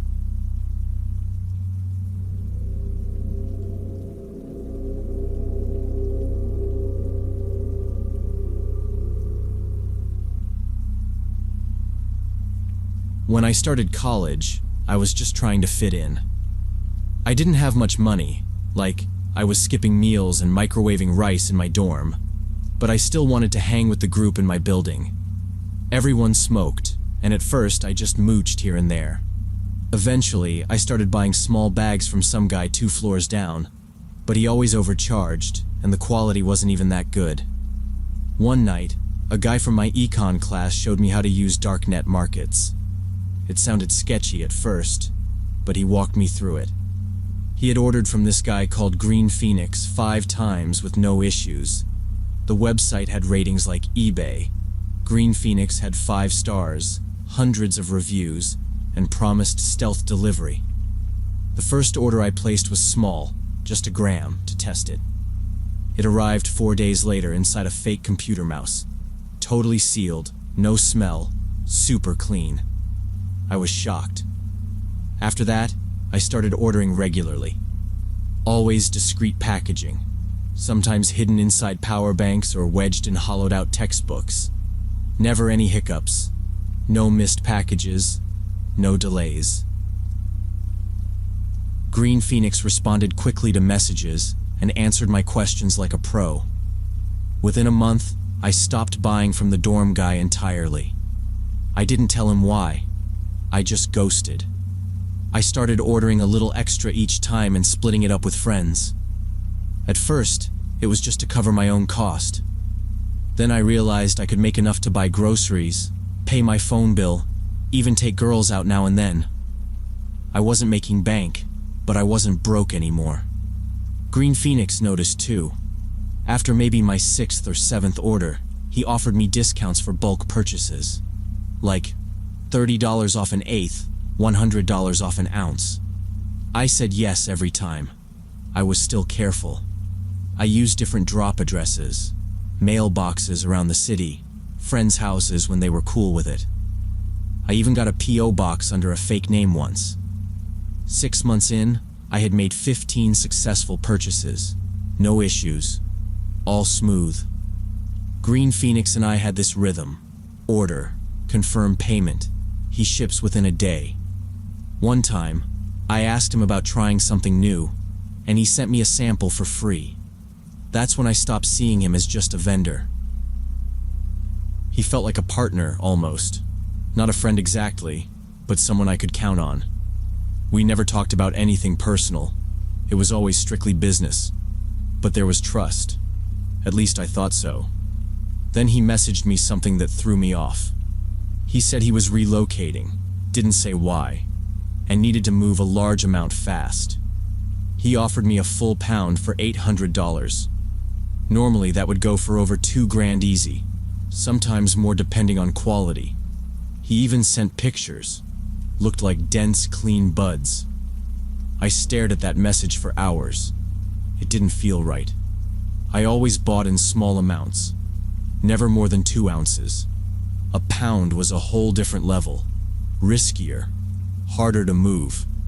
But if I pulled it off, I could flip it and cover almost a whole semester's tuition. The timing was crazy too. My financial aid hadn't come through yet, and my account was already on hold.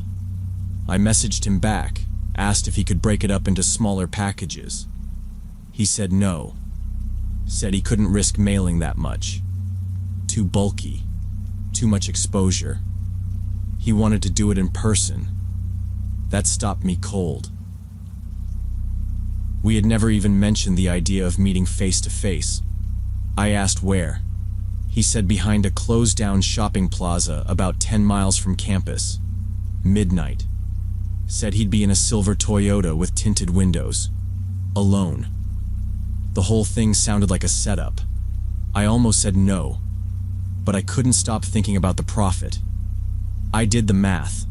If I sold at dorm prices, I'd clear nearly $2,000 easy, maybe more if I stretched it. That would solve so many problems. I waited a day before answering. I walked around campus thinking about it. Kept checking the weather, crime reports, traffic cams. I even biked past the plaza during the day. It was exactly what he said. Totally abandoned. Weeds growing through the cracks in the parking lot. Broken windows on the stores. Not a soul around. No cameras that I could see. No homeless camps either. Just empty. I took a video of the lot and showed it to my roommate. I didn't tell him why, just said I was thinking of filming something there. When I finally agreed, I made up a fake errand so my roommate wouldn't ask too many questions. I told him I had to meet someone for a book sale. I didn't tell him where or when, just that I might be back late. He shrugged it off. He was used to me dipping out randomly. The day of the meeting, I prepped like crazy. Wore gloves, dressed in plain black, no logos. Turned off my phone and left it at home. Used a burner for messages. Borrowed my roommate's car without asking. Just left a note saying I'd bring it back with a full tank. Drove out early, parked 2 blocks away from the lot, and walked the rest on foot. Brought the cash in a Ziploc tucked inside my sock. I didn't carry a weapon, which I think about a lot now. I don't own one. Closest thing I had was a screwdriver, but I left it behind. I figured if things went bad, a tool wouldn't help much anyway. It was almost midnight when I got to the lot. The sky was overcast, no moon, barely any streetlights. I stood near a busted lamppost and waited. Every sound felt too loud. My footsteps, the wind, even the slight crackle of wrappers underfoot. At 12:08, a silver Toyota rolled in from the far side of the lot. It moved slow, real slow, lights off. It stopped about 30 feet from me, engine idling. The windows were pitch black. Nothing moved inside. I didn't approach right away. I stood still for at least a minute. My hands were sweating through the gloves. Finally, the driver's side door cracked open. A man stepped out. Medium build, wearing a hoodie pulled low. I couldn't see his face. He stood by the car but didn't say anything. Just nodded once. I walked forward, stopping 10 feet short. I said, "You Green Phoenix?" He didn't answer. Just looked at me for a second, then popped the trunk. I drove to the shopping center with $800 cash hidden in my backpack, tucked behind a stack of notebook paper to keep it from bulging. I didn't bring anything else except my student ID and an old prepaid phone I'd wiped earlier. The lot was even darker than before. One overhead light near the entrance flickered every few seconds. There was one car already parked at the far end, silver, low to the ground, with tinted windows. No plates.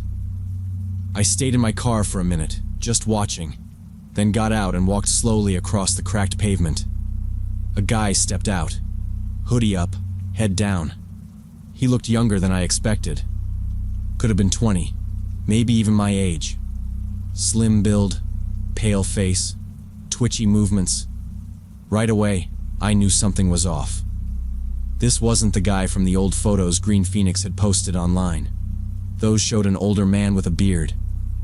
This kid had a baby face and acne scars. He didn't say hi, just said, "You got the money?" I nodded and said, "Yeah, 800. He squinted at me. "No, it's 1,500 now. Delivery fee. Gas money. This ain't charity." I stared at him. That wasn't the deal. He shrugged, stepped closer. "Deals change. You still want it or not?" I turned halfway toward my car. "Nah, man, I'm out." That's when his tone shifted. He raised his voice. "You think you can waste my time? Come all the way here and flake? You owe me." I didn't respond. I just kept walking. My car was 30 feet away. As I reached into my pocket for the keys, I heard another engine. A second car pulled into the lot, dark blue or black, lights off. It stopped right behind my car, boxing me in. Doors opened. 2 more guys stepped out, both bigger than the first, both holding baseball bats. They didn't say a word. Just started walking toward me, calm and steady.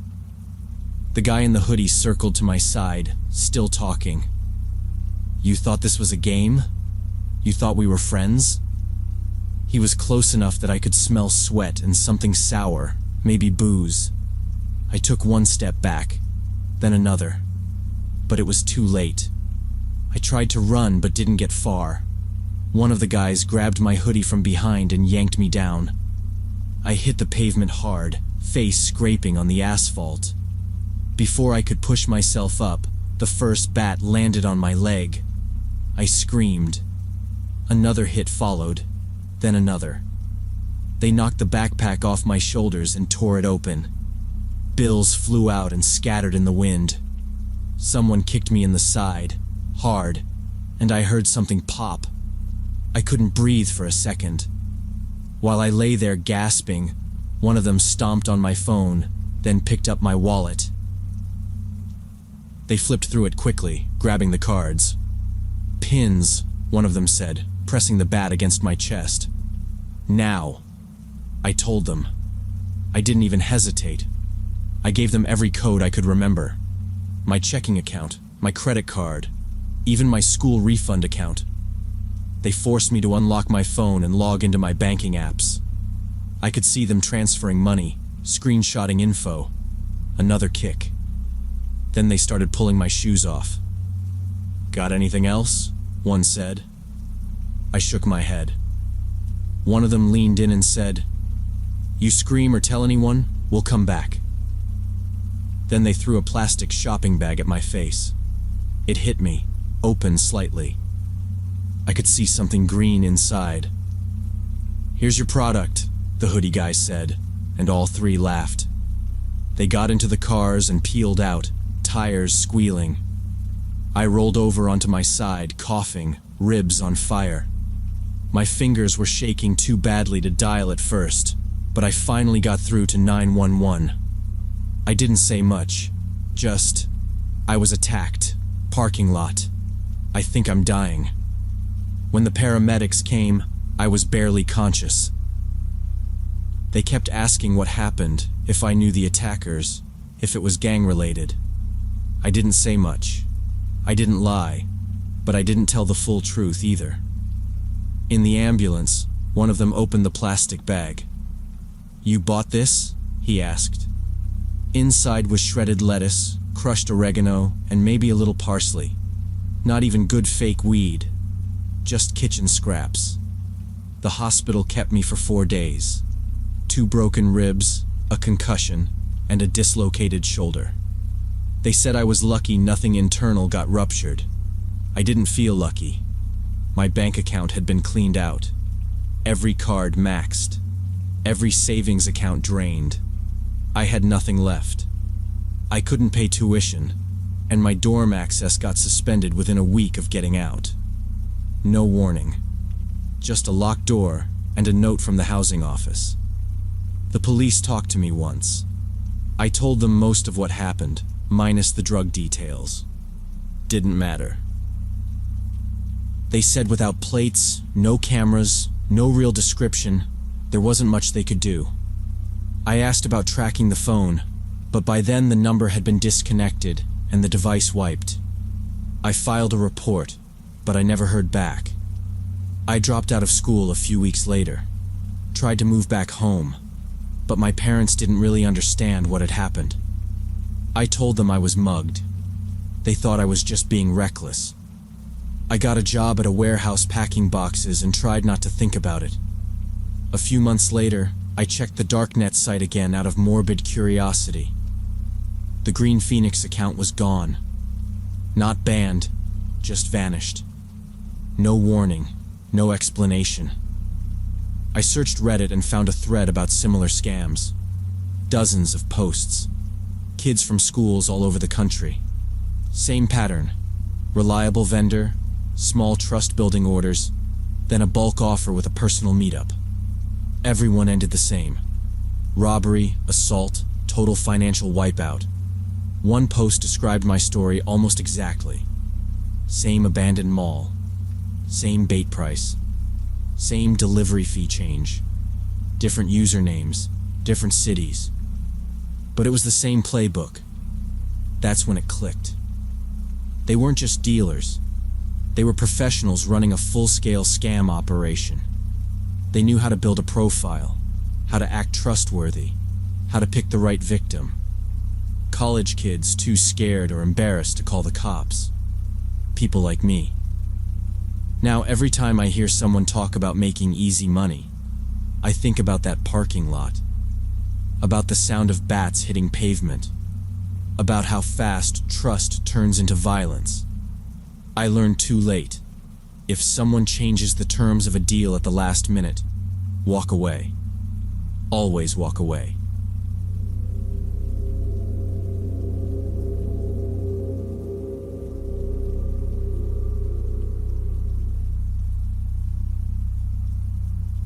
It was spring 2020, and I was stuck at home with my parents during the first lockdown.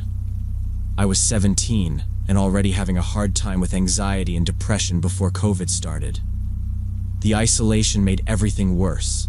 No school, no friends, no basketball practice.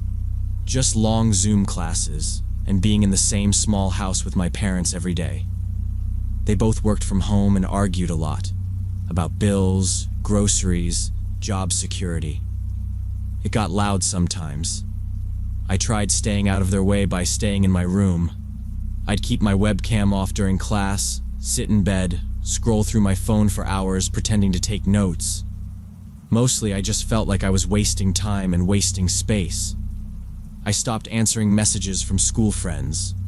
After a while, they stopped sending them. Some teachers called my name during class, but I never unmuted. Eventually, they stopped trying too. I started sleeping until noon, then staying up all night. Some nights I'd lie on the floor with the lights off, headphones in, staring at nothing. I didn't even cry. It was like I'd dried up inside. There was this heavy silence in my head all the time. One night, probably around 2 a.m., I was searching random stuff online about depression. Not looking for help exactly, just trying to understand if what I was feeling was even real. That's when I found this forum called Understanding Souls. It looked different from other mental health sites. The posts didn't have cheesy motivational quotes or smiley emojis. Just people saying real things. Painful stuff, hopeless stuff. No one judged them. No one said, just think positive, or you should go outside more. They just listened. I read for hours, going from thread to thread. Some people talked about feeling invisible. Others said they wanted to disappear. The scary part was I understood every word, but instead of making me feel worse, it was almost calming. Like I wasn't alone for once. I made an account that night, username, Hollow Shadow. I didn't post anything at first, just kept reading. After a few days, I replied to someone's post. They were saying they didn't see the point of trying anymore. I wrote something like, I feel the same. Every day feels like I'm already dead. Within an hour, I got responses, kind ones, not fake sounding. One person, Dr. Kindness, replied with a long message.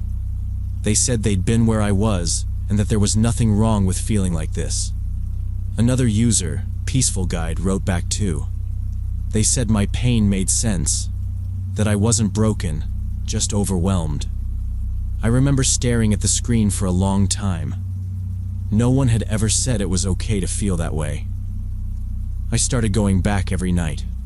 I stopped scrolling TikTok and just logged into Understanding Souls. Dr. Kindness and Peaceful Guide always replied when I posted. Sometimes others did too, but those two were always there. They never told me to get therapy or talk to my parents. They just listened. They wrote things like, "You're carrying too much on your own," or "It makes sense that you feel this way given your situation." They said it without pity, just facts. I didn't tell anyone in my life about the forum. I didn't want to ruin it. It felt like the only place that didn't treat me like I was either a problem or an inconvenience. After a week or so, I started posting longer messages. I wrote about how useless I felt, how I couldn't imagine a future, how it seemed like every day was just repeating. Dr. Kindness responded with advice on how to ground myself, like using cold water or noticing 5 things in the room. Peaceful Guide talked about routines and how certain foods could affect mood. I didn't think they'd help, but I tried a few things anyway. Cut down on sugar. Went for a walk once late at night. I started to feel like maybe someone out there actually gave a damn if I was alive. They told me I was smart, that my feelings were deep, not broken. They said I had potential, that I noticed things most people didn't. They never sounded fake. It was weird how fast I got attached to them. They always replied fast, even when I posted in the middle of the night. One time I didn't log in for a full day, and when I came back, both of them had messaged me directly, asking if I was okay. My heart actually jumped when I saw that. No one in my real life had checked on me like that in months. I started organizing my day around the forum. I'd wake up, eat a snack, then go straight into reading and posting. My parents stopped asking if I was doing schoolwork. They were too busy arguing about mortgage payments. I barely left my room. I didn't even feel like I was in lockdown anymore. It was more like I'd moved into this other world, this quiet space where people saw me. I started keeping a notebook where I'd write down quotes from Dr. Kindness and Peaceful Guide. Stuff like, pain is information, not weakness. I underlined that one twice. After a while, they suggested more things. A book list, a few breathing techniques, guided meditation videos on YouTube. One of them told me to try putting my phone away for an hour and just write whatever came to mind. I actually did it once. Wrote 3 pages. I didn't even know I had that much to say. I didn't show anyone, obviously. But it felt different from school assignments. More real. More like I was figuring something out. They made me feel like I mattered. Like I wasn't just wasting oxygen in my parents' house. One night, I posted something more raw than usual. I said I'd thought about disappearing for good. That it wouldn't make a difference. Within minutes, Dr. Kindness replied. They said they understood, but also that I didn't need to rush to any decisions. Let's figure this out together, they wrote. Peaceful Guide sent a link to a breathing video and told me to watch it twice, then reply. Don't go quiet on us, they added. I watched the video. I didn't like it much, but I replied anyway. Just said, still here. Peaceful Guide replied with a smile emoji and said, that's enough for tonight. After a few weeks, the tone of the conversations on the forum shifted. It was subtle at first. Dr. Kindness started asking more personal questions. Not just how I felt, but what my parents were like. Were they supportive? Did I ever feel like I was a burden to them? I didn't think much of it at the time. I told the truth. They weren't abusive, but they didn't really understand me. They were stressed, distracted, always arguing. Dr. Kindness replied that it was common for parents to be emotionally unavailable. Peaceful Guide added, sometimes love just isn't enough. I started seeing posts from other members about ending their pain. Some shared long goodbye letters. The responses weren't horrified. They were respectful, almost admiring. One post read, she finally found peace, and got over 50 upvotes. I mentioned in one post that the conversations were making me uneasy, that some of it felt too dark. Dr. Kindness replied quickly. Fear is natural, they wrote. It means you're still fighting, but knowledge is power. Understanding all your options is not the same as choosing one. They kept the language vague, but linked articles about rational decision-making and personal control over suffering. Peaceful Guide chimed in with something like, you're not broken for wanting to stop hurting. Then the private messages started. At first, they were like normal support, asking how I was coping. But then they started referencing specific methods. If things ever got too much, they said, there are peaceful ways, safe ways, no more pain. I kept reading the messages, even though part of me didn't want to. I wasn't sure why. Maybe I just wanted to feel close to someone. Maybe it was curiosity. Dr. Kindness started explaining how to prepare, in technical terms, items, timing, what to avoid. They said things like, "It's important to be sure," and "You deserve dignity and peace, not panic and failure." I didn't tell anyone. I felt ashamed, but also drawn in. Like someone was finally giving me clear answers instead of just saying, "Hang in there." Peaceful Guide sent me videos. Calm-looking people speaking softly about how they planned their last day. One said, "I'm doing this because I'm tired, not because I hate life." It stuck with me. I watched it twice. Then another user posted a timeline, when they'd say goodbye, what song they'd play, how they'd position their body. The comments were full of support. "You're so brave. We're with you." I should have felt alarmed, but I didn't. I felt like I was being let into something secret and serious. I started gathering things, not because I was sure I'd go through with it, but just in case. Dr. Kindness said preparation itself was a form of healing. They suggested I write goodbye letters. Even if you never send them, it helps clarify what matters, they said. I wrote 3. One for my parents, one for my younger brother, one to no one in particular. I left them in a folder on my laptop. I chose a date, 2 weeks out. It gave me time to think. I didn't mark it on a calendar, just remembered it. I went through my days feeling like I had a secret exit, that maybe I wasn't trapped anymore, that the pressure could finally stop. I stopped brushing my teeth. I didn't reply to messages. I told myself it was because soon none of it would matter. The night finally came. My parents had gone to bed after another argument. I sat on my bed with the things I'd collected beside me. My laptop was open. One tab with the forum. One tab with a goodbye message I hadn't posted yet.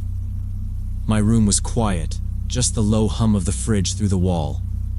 I didn't cry. I felt blank. Just going through the checklist like it wasn't real. But then I looked at the door. Thought about my brother waking up and coming in. He was only 10. He still knocked on my door sometimes, asking if I wanted to play a game or help him with math. I imagined his face if he found me. That stopped everything. I couldn't breathe. I pushed the stuff off the bed and stood up. I didn't know what to do. I started pacing, then opened my phone and typed suicide prevention. I called the first number I saw. It was a hotline. A woman answered. Her voice wasn't fake sounding, just steady. She asked if I was in danger. I said, maybe. Then I just told her everything. About the forum, about the messages, about the date. She didn't interrupt. When I finished, she said, "You've been targeted. These people knew what they were doing." That shook me. Targeted. Like I was prey.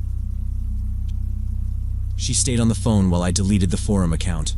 I erased the messages. I deleted the folder. Then I walked into my parents' room. They looked confused, half asleep. I just said, "I need help." My dad sat up. My mom asked what happened. I told them most of it. Not everything, but enough. We didn't argue. We just sat there. I think they finally saw how bad it had gotten. They found me a therapist, a real one. No vague advice, no secret messages. Just someone who listened and helped me sort out the mess in my head. It wasn't instant. Nothing fixed overnight. But it was real. I started going twice a week. Sometimes I didn't say much. Other times I couldn't stop talking. Slowly, the noise in my head got quieter. I even started answering texts again. My brother came in one day and said, "You haven't been in bed all day. That's cool." I laughed. A few months later, I read an article online. The forum had been linked to several teenage suicides across the country. Parents had tried to report it for years. The FBI finally shut it down. But the article said the admins just moved to new sites under different names. Same language, same tactics, same usernames sometimes. It made me sick. I could have been one of those stories. Some kid with a smiling school photo, gone for no reason, no warning signs. But I wasn't. I was still here. I still had bad days. But now I knew what real help looked like. It wasn't someone telling you it's okay to give up. It was someone sitting with you in the dark and helping you wait for morning.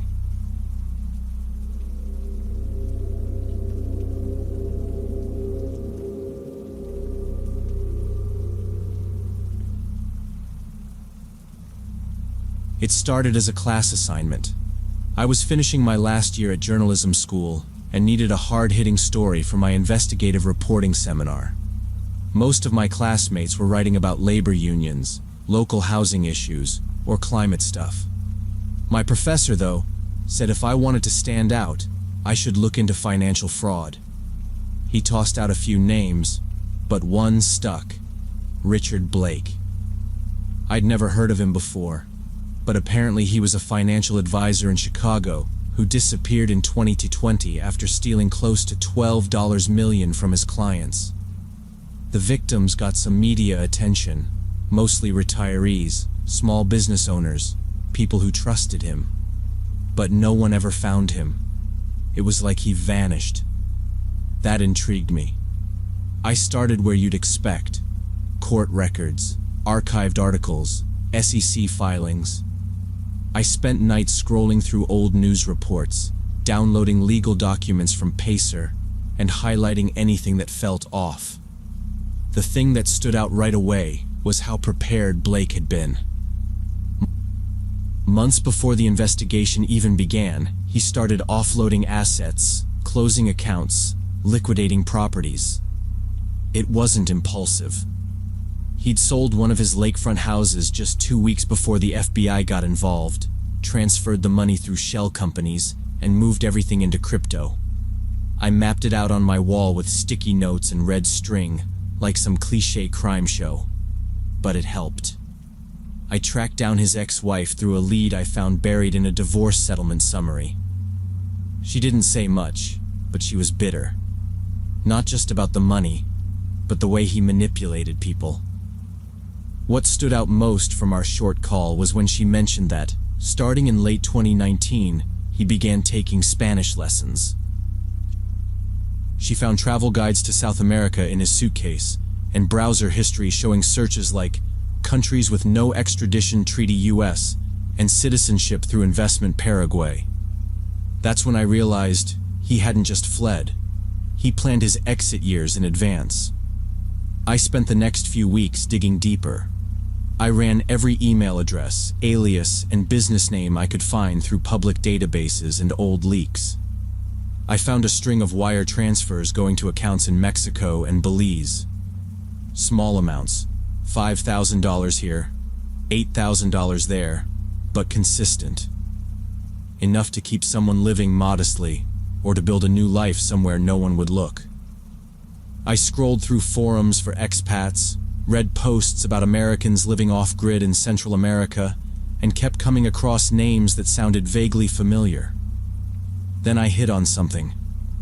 A photo from a charity gala in Mexico City in 2021. It was buried in a Facebook album with hundreds of photos from a local event planner. One man in the background, arm around a politician, holding a drink, looked almost exactly like Blake. 10 years older, maybe, with a beard. But the eyes were the same. I reverse searched the image and found more. Snapshots from fundraisers, beach cleanups, even an adoption center ribbon cutting in Guatemala. In all of them, he was never the center of attention, but always there, just outside the spotlight, always smiling. The charity angle didn't make sense at first. Blake had no history of philanthropy. If anything, he was known for flaunting wealth, exotic cars, vacations to Mykonos, private clubs. But in these photos, he was shaking hands with local officials, dressed casually, and seemed to be heavily involved in youth-oriented organizations. I pulled up the names of the charities from the banners and logos in the background. Most were small NGOs focused on housing, education, and support for homeless kids or orphans. I began reaching out. I sent polite emails posing as a student journalist researching international youth outreach. Some didn't respond. A few did, cautiously. One man from a small nonprofit in Oaxaca remembered Ricardo, a generous donor who always paid in cash and avoided cameras. Another in Antigua, Guatemala, said their visitor, Rich, had promised to build a dormitory for teenage boys who'd aged out of the system. He said he wanted to give back, the woman told me on a WhatsApp call. But it felt more like observation. He watched them a lot, always asking about their stories, their families, if they had anyone back home. That word, observation, stuck with me. Another woman, this time from a youth shelter outside Guatemala City, agreed to talk. We spoke over video chat. She described a man with an American accent who'd come by multiple times in 2022, sometimes alone, sometimes with local police officers or businessmen. Said he had documents showing he was forming a new initiative for runaway support. He wanted to fund counseling, meals, schooling. But he always asked for private interviews with the teens, especially the boys. She said no, of course. But once, she saw him talking alone with a 14-year-old near the courtyard. When she walked over, the boy looked down, and the man walked away quickly. He said he just wanted to learn about trauma, she told me. But he kept using strange phrases. He asked if some of the boys had disappeared before. Like, if they came back after leaving. It gave me a bad feeling. I asked if she had a photo. She didn't, but one of her co-workers had saved a security cam still after that visit, just in case. She emailed it to me. It was grainy, taken at night, but the man walking out of the building, tall, white, slight limp on his left leg, matched other photos I had. He was carrying a folder under one arm and looking directly at the camera. I compared it to a DMV image from Blake's driver's license. It was him. This was no longer just a story about a fraudster hiding out in paradise. Something else was going on. The way people described him, the questions he asked, the pattern of visiting shelters for vulnerable youth. It felt off. I couldn't shake it. I started mapping his appearances, noting the timeline. He moved around a lot. Mexico City in 2021, then Belize, then rural Guatemala. Every time, his name changed slightly. Rick, Ricardo, Rich. And always the same organizations: shelters, youth centers, recovery homes. I booked a one-way ticket to Guatemala City. I stayed in a cheap guest house near the edge of Guatemala City, trying to keep a low profile. It wasn't a tourist area. Bare concrete buildings, narrow streets, dogs barking at all hours. My room had a small fan and a weak lock on the door. Every night I backed up my notes on a password-protected drive and hid it under the mattress. During the day, I took the local buses, trying to blend in. I used basic Spanish phrases to get by, never said I was a journalist. Just a student working on a school project. Using Google Translate, I started digging through local Facebook groups, mostly written in slang-heavy Spanish. The kind you don't get taught in classes. I saw dozens of posts about missing teens, many of them boys between 13 and 17. A few posts had blurry photos. One caught my eye. A man in sunglasses standing outside a schoolyard, surrounded by kids. The caption said he'd offered modeling contracts to some girls after school. The comments were filled with angry replies and crying emojis. It was a few months old. I zoomed in. The man's posture, his nose, even the way he tilted his head. It looked like Blake. I messaged the woman who posted it. Her name was Jessica. She replied the next day. Her cousin had gone missing that week. A 15-year-old boy named Luis. Last seen talking to two American men outside a small youth center. They offered him a job doing tech work in Belize. He never came home. Jessica said there were other stories like that. Girls and boys approached by foreigners, promised work in hotels or modeling gigs. Some were never seen again. Others came back weeks later, quiet, withdrawn, with bruises or signs of abuse. The deeper I went, the more sick I felt. I tracked down local news articles with the help of an online translator. Many had vague headlines. Teen missing in Zone 18. Foreign man questioned by police. But reading between the lines, the pattern was clear. People were being recruited, moved across borders, and used. I began cross-referencing dates, locations, and charity events Blake had attended. Several matched the timeline of disappearances. I made a spreadsheet, color-coded by city and year. His path traced directly through zones with the highest missing youth cases. One night, walking back to my room, I noticed a white pickup truck parked across the street. Two men sat inside. They weren't locals. They didn't look at me, but I could tell they were watching. I changed my route the next day. I sent everything I'd found to a burner email I'd made just for this project. I also backed it up to a USB drive and mailed it to my classmate back home, just in case something happened.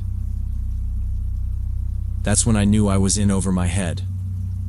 I found an old news clip online, a press conference from 2021, where an FBI agent spoke briefly about Blake's fraud case. I tracked him down through LinkedIn. I messaged him, attaching a few pieces of my research and photos. At first, he ignored me. Then, after 3 days, he replied, "Call me. Now." He gave me a number.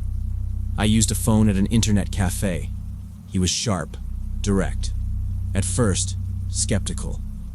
He asked how I'd found the photos, who I was. But when I started explaining the charity links and the local posts about missing teens, his tone changed. I sent him everything. The spreadsheet, the interviews, the still image from the shelter. He was quiet for a long time. Then he said, "You need to stop. You're walking into a live investigation. We've had eyes on this guy for over a year. You could ruin months of work." I froze. Is he dangerous? Yes. And not just him. He didn't give specifics, but made it clear this wasn't just about stolen money. Blake was part of something bigger. A network. A system that preyed on vulnerable kids in places with little law enforcement oversight. He asked where I was staying, then told me to leave Guatemala within 48 hours. "You're not safe there," he said. "They watch people." I told him I still had more info, more leads. He said to send it all to a secure Dropbox he gave me. Then delete everything from my devices. No exceptions. He thanked me. Said my work might have helped push things forward, but I needed to disappear. The next morning, someone knocked on my door around 6 a.m. I didn't answer. Just packed my things, slipped out the back stairwell, and took a taxi to the airport. I paid cash. My hands shook going through security. Every tall man with sunglasses made my stomach twist. I didn't feel safe until the plane took off. Back in Chicago, I got a call 2 weeks later. The same agent. He said they'd made arrests. Not just Blake, but 2 others tied to a child trafficking ring. My notes had helped them confirm several locations they'd been unsure about. Local police in Guatemala had coordinated with U.S. authorities to intercept them at a warehouse where 2 teenagers were being held. Blake had fake passports, hard drives, and cash on him. He tried to bribe the officers. The news broke fast. CNN ran a piece on it. They called him the Predator Financier. Articles showed his mugshot. Older now, with a scar on his forehead. Multiple charges, including trafficking, child exploitation, fraud, and conspiracy. Prosecutors were pushing for life sentences. The FBI never used my name publicly, but I got an encrypted email from one of the international crimes investigators. He said my research filled in gaps they couldn't cover through official means. They'd spent years trying to crack this network. My digging, small as it was, had helped map out Blake's operation. My professor called me the next week, said he'd known something bigger might be buried in the Blake story. That's why he pointed me toward it. He said, "Sometimes the thread you pull unravels the whole sweater." I still think about the kids, the ones who never came back, the ones who did, changed. Journalism classes don't prepare you for that part. They teach structure, sources, ethics, but not how to sleep after reading first-hand accounts of abuse, not how to walk away when you know there's more out there. But I also learned something else. Real reporting, the kind that matters, can expose people who hide in plain sight. Blake wore suits, gave speeches, smiled for cameras. And underneath that, he was a predator. I turned in my final paper 2 days before the deadline. 30 pages. Clean, focused, with no names that could put anyone in danger. My professor gave me an A. I didn't ask for a letter of recommendation. I already knew I wouldn't be going into newsroom work. I started looking at jobs in non-profit investigations instead. The kind of work that finds people like Blake before they can disappear again.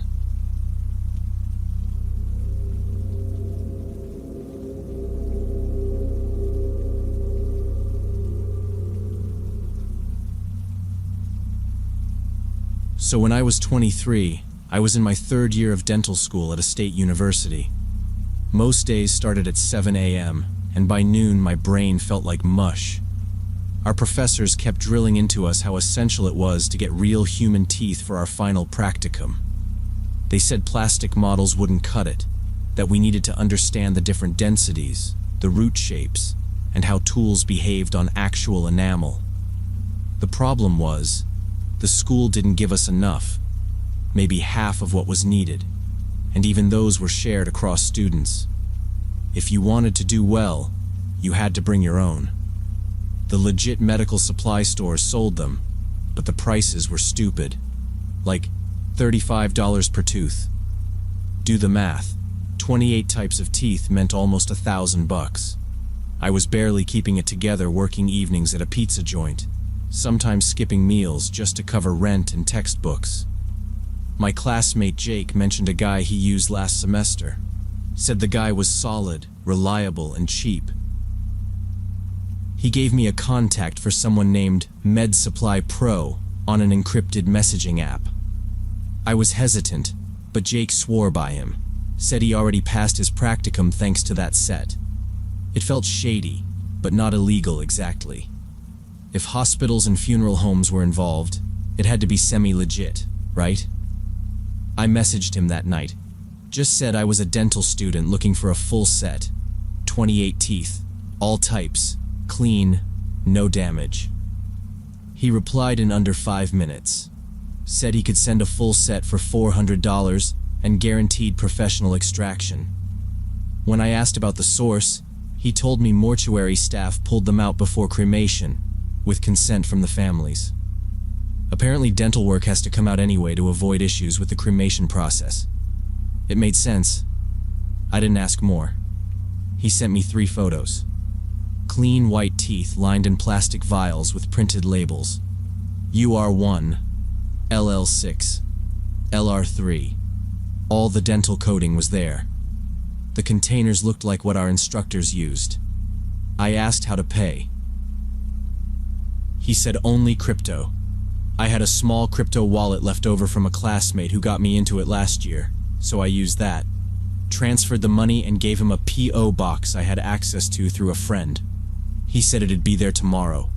No tracking number, no signature required. I didn't sleep well that night, but I kept telling myself it was just medical supply. not drugs or anything. The next afternoon, I checked the P.O. box during lunch. Sure enough, there was a small brown cardboard box, no markings, no return address. The label just said educational kit and had my initials handwritten in block letters. It was lighter than I expected. I sat in my car outside the post office and opened it on the passenger seat. Inside was a vacuum-sealed bag with bubble wrap around 3 plastic vials. Each vial had a strip of white tape with the same kind of dental codes I'd seen in the photos. I counted them. All 28, packed tight. They looked just like the ones in the photos. No blood, no damage, nothing that would set off alarms. It was weird how clean they were. Too clean, maybe. I wrapped them back up and put the package in my backpack under my anatomy textbook. The next few days, I didn't think much about it. I used a few of the teeth for my prep models, and everything seemed fine. Our lab assistant even complimented my Class 2 cavity prep on tooth number 14.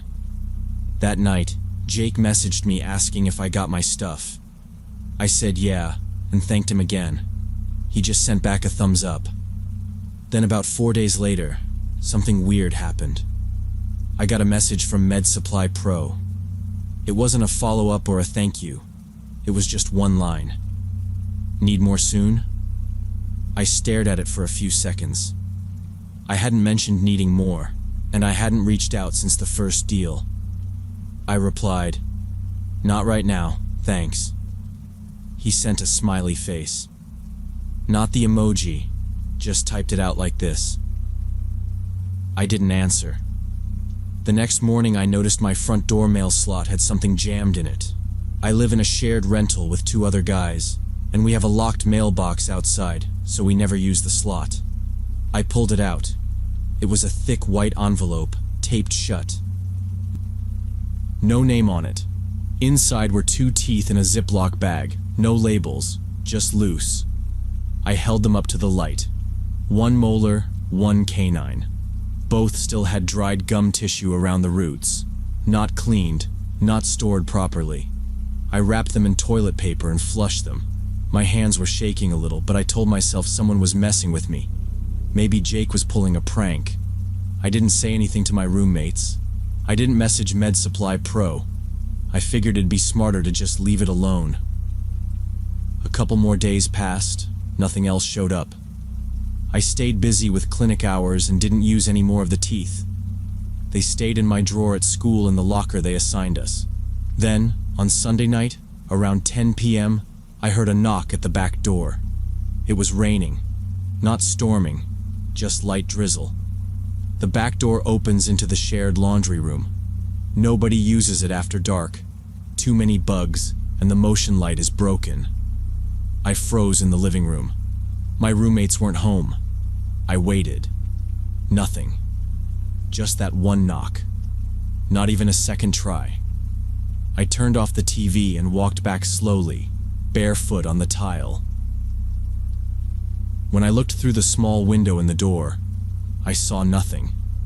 Just the darkness and a bit of my own reflection.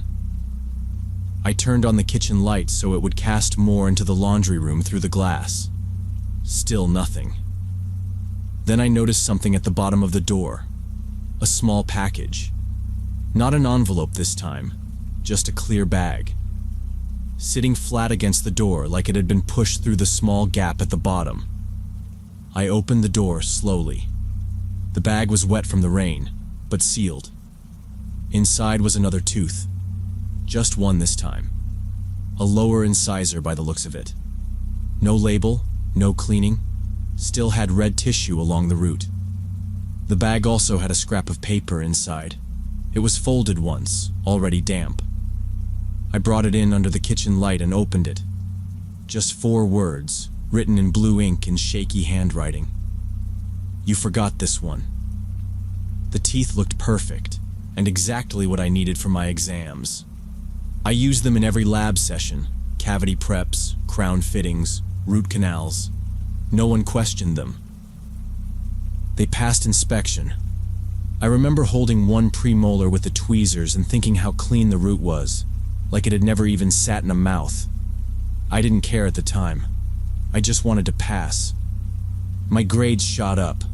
I scored near the top of the class on our practicals. Professor said my precision improved.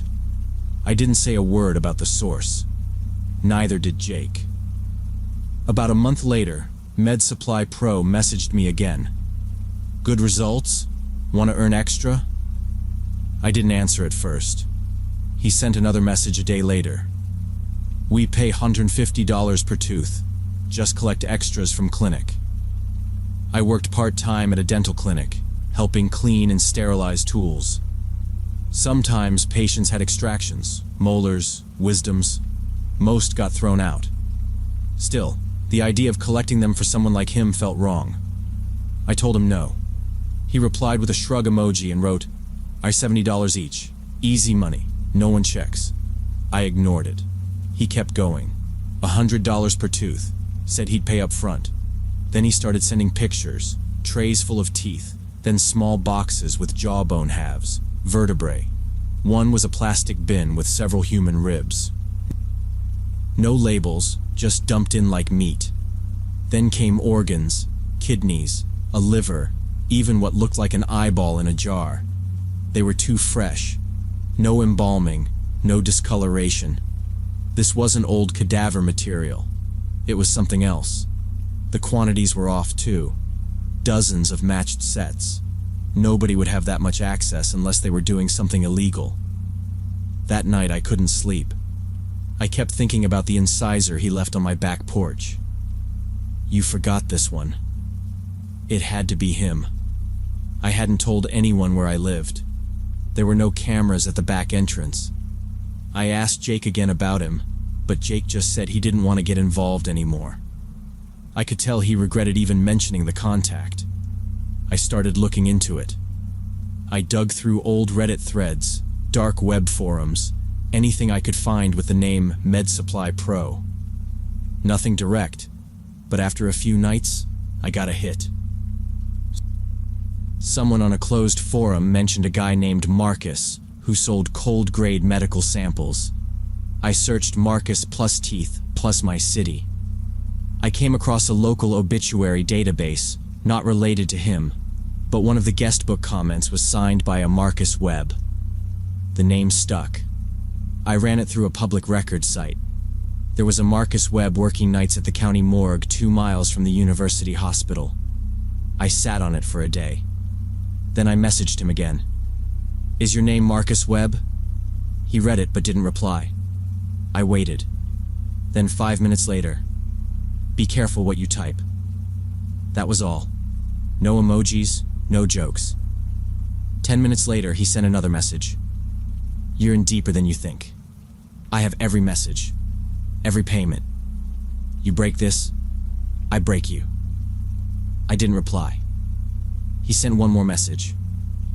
You think you're clean? You bought 28 teeth, paid in crypto, used them, and passed your exam. You're already part of this. Might as well benefit. Then he sent a photo of me, sitting in my car outside the post office.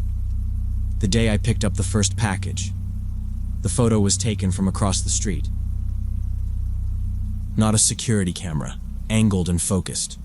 Someone was watching. That same night, he sent a link. Encrypted site, password protected. I opened it. Medical grade layout.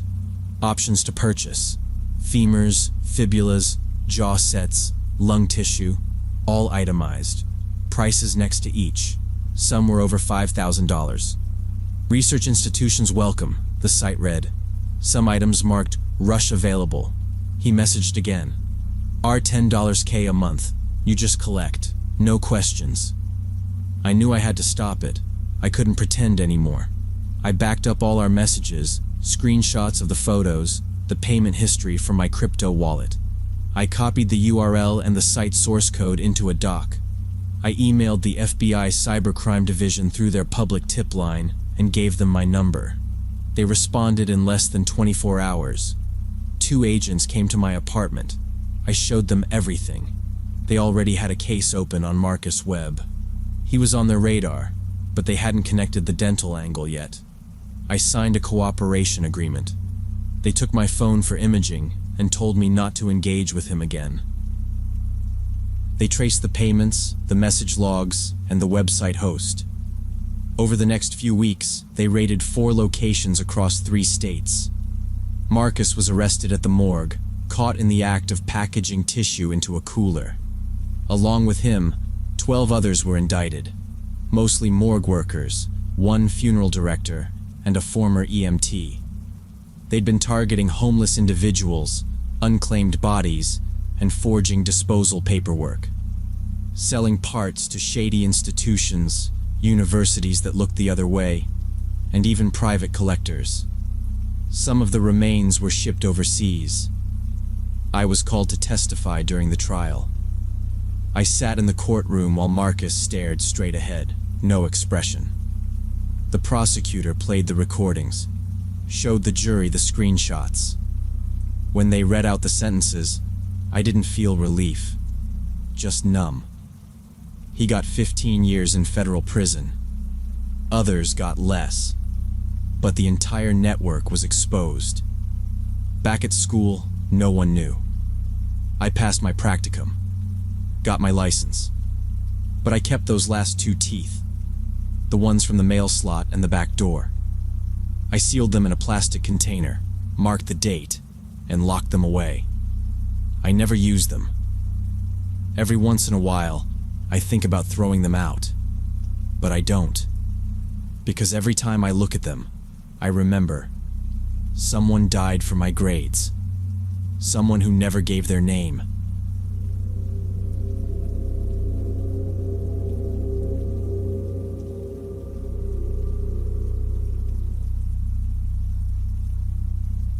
When I was 31, I worked the night shifts as a nurse in the maternity ward at County General. My pay barely covered rent and groceries, and with 2 kids, it felt like drowning. My schedule rotated too much to get a second job, and child support was unpredictable. That hospital was always short-staffed, supplies were late, and some of our monitors looked like they hadn't been calibrated in years. I got used to it, but I hated how many corners we had to cut. Everyone just did what they had to. Dr. Richardson joined us maybe 6 months into that year. He was older than most of the new hires, early 40s maybe. Tall, calm, never raised his voice. He had this polished way of speaking, like he was used to private clinics. No one really understood why he ended up in our broken-down hospital. He didn't bring it up, and we didn't ask. He stayed late a lot, even when his shift ended, and didn't mind covering for someone if they needed to leave. A few of the younger nurses thought he was too polished, like he was hiding something. But he always treated me respectfully, even when I was snapping at people from exhaustion. I didn't have time for gossip. I was focused on surviving the month. It was after a long and rough night.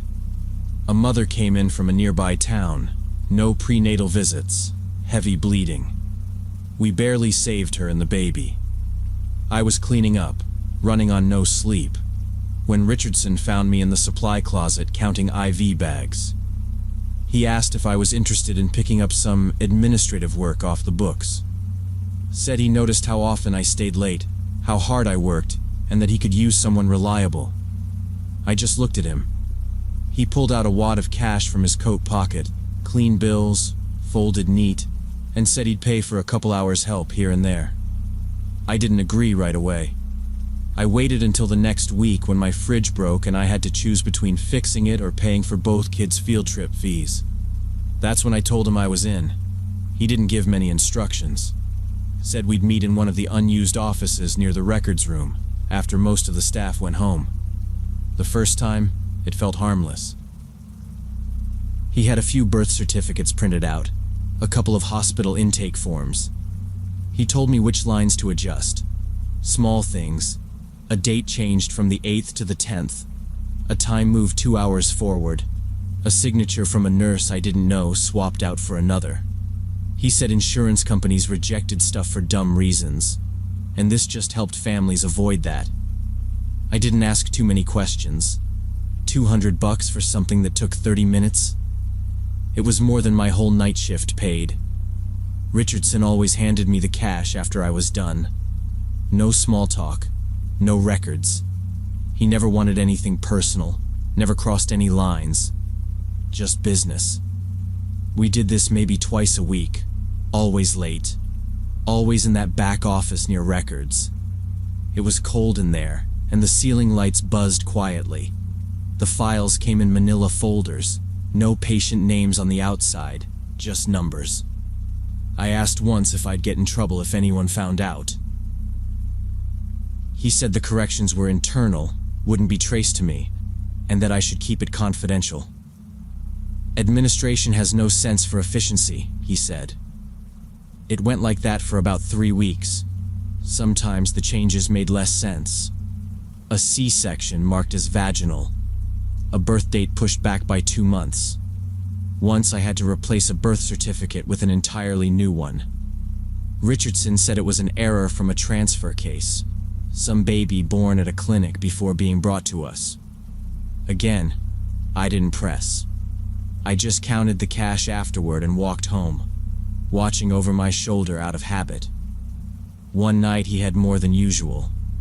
4 full folders. He looked more tired than normal. Dark circles under his eyes. He told me some of the forms were from a backlog of cases that needed cleaning up before the quarterly audit. I nodded and started reviewing them. The handwriting on some of the forms wasn't his. The ink looked older.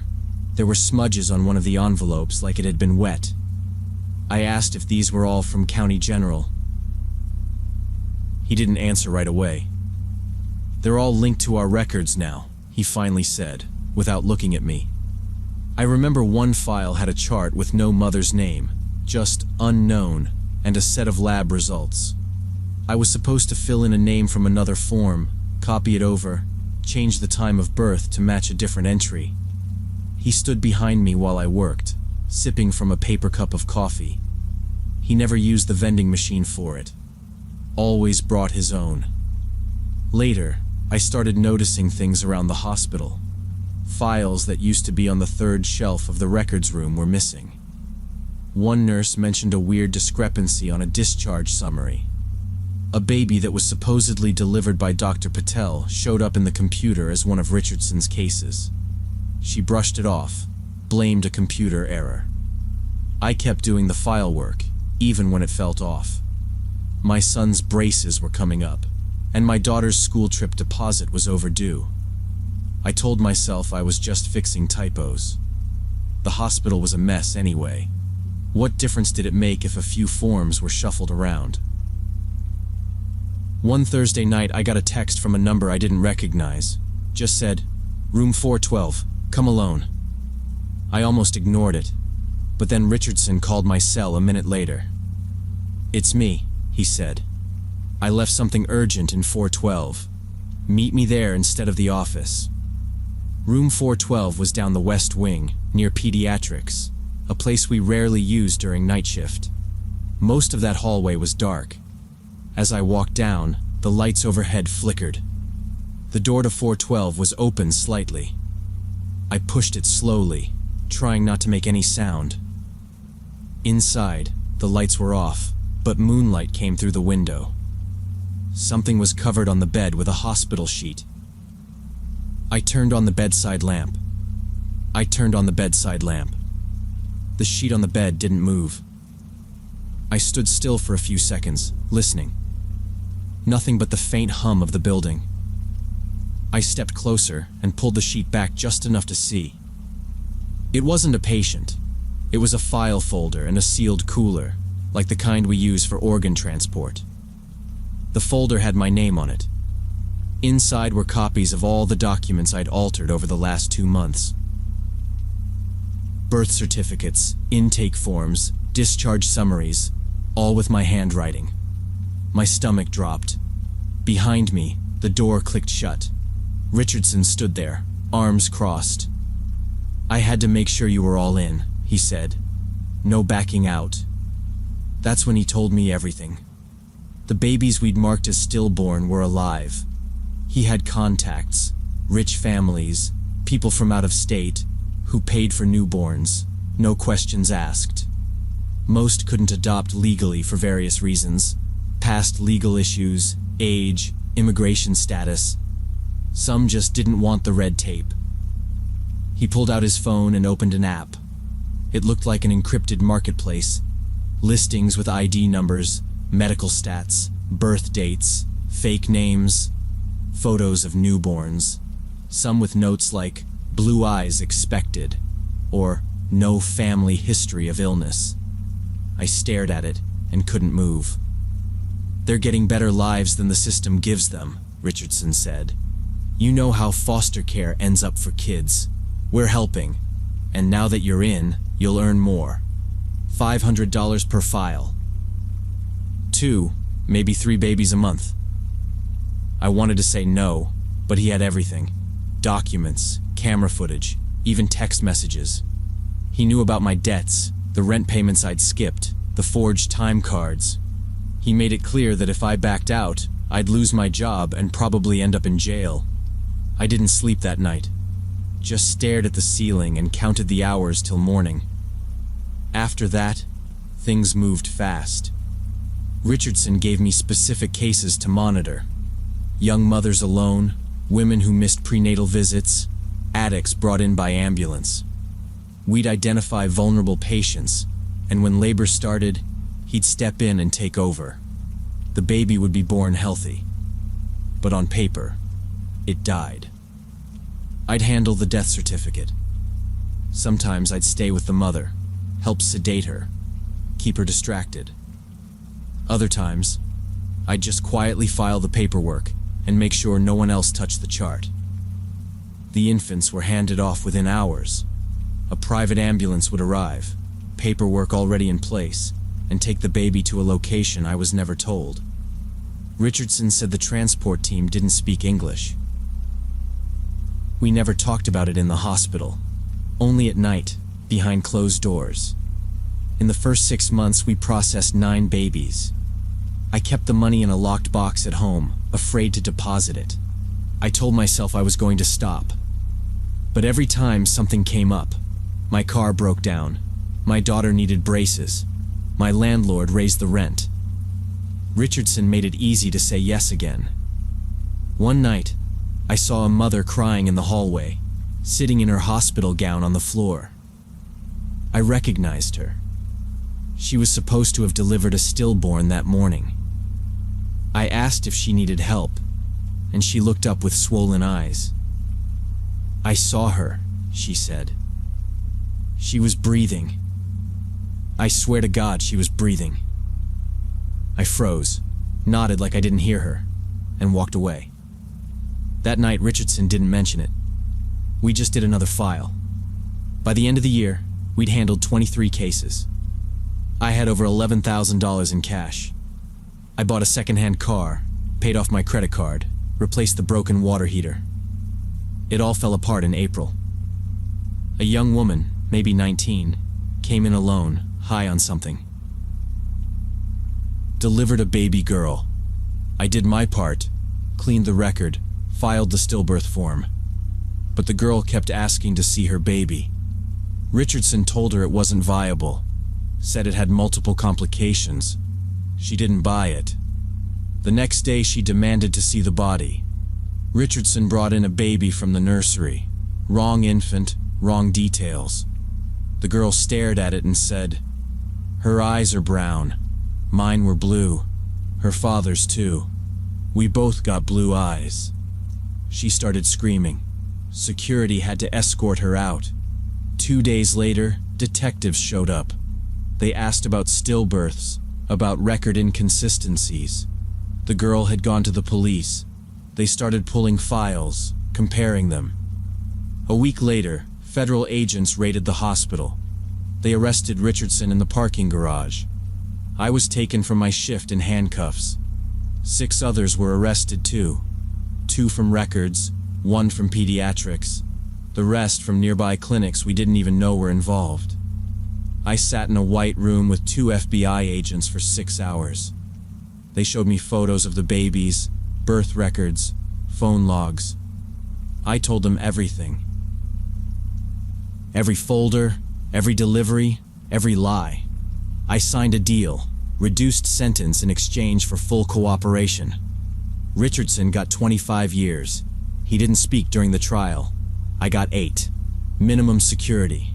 I testified against everyone I knew. Some broke down and confessed. Others swore they were set up.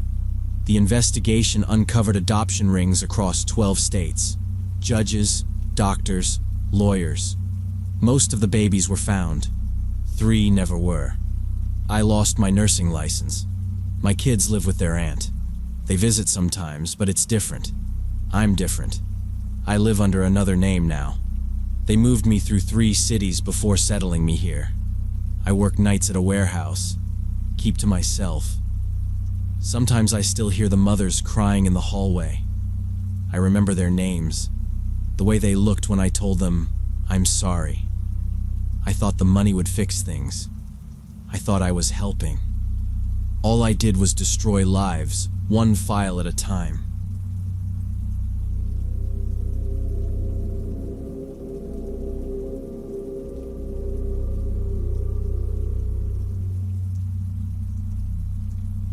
When I was 22, I was trying to make it as an actress in LA while raising my 2-year-old son. My days were packed. I worked at a diner on Sunset BLVD, usually from 3 p.m. to 11. On weekends, I did small modeling gigs, fitness catalogs, hair product demos, that sort of thing. It never paid much, but I couldn't say no to anything. My studio apartment in North Hollywood was barely 400 square feet, just enough space for a mattress on the floor, a pack and play for my son, and a secondhand TV. I had to stack dishes in the sink for a day or two sometimes because drying space doubled as my changing table. In early August, Lisa, my manager, called. She always sounded tired, like she'd been running a mile before picking up. She said a new sportswear brand wanted to hire me for a 1-day shoot. $800 for 8 hours. It sounded too good, honestly. Usually a half-day gig might pay $200, $300 max. She told me they found me online, liked my look. They wanted someone local, someone real.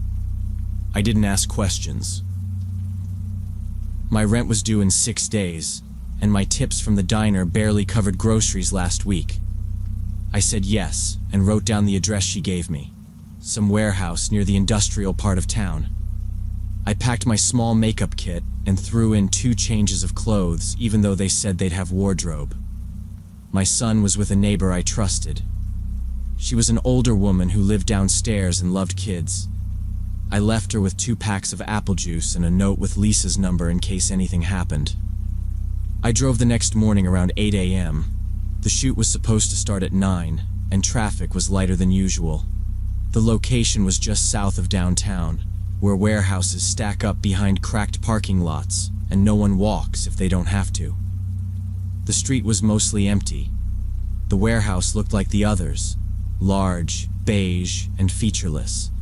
But one of the roll-up doors was open slightly, and I saw lighting rigs inside.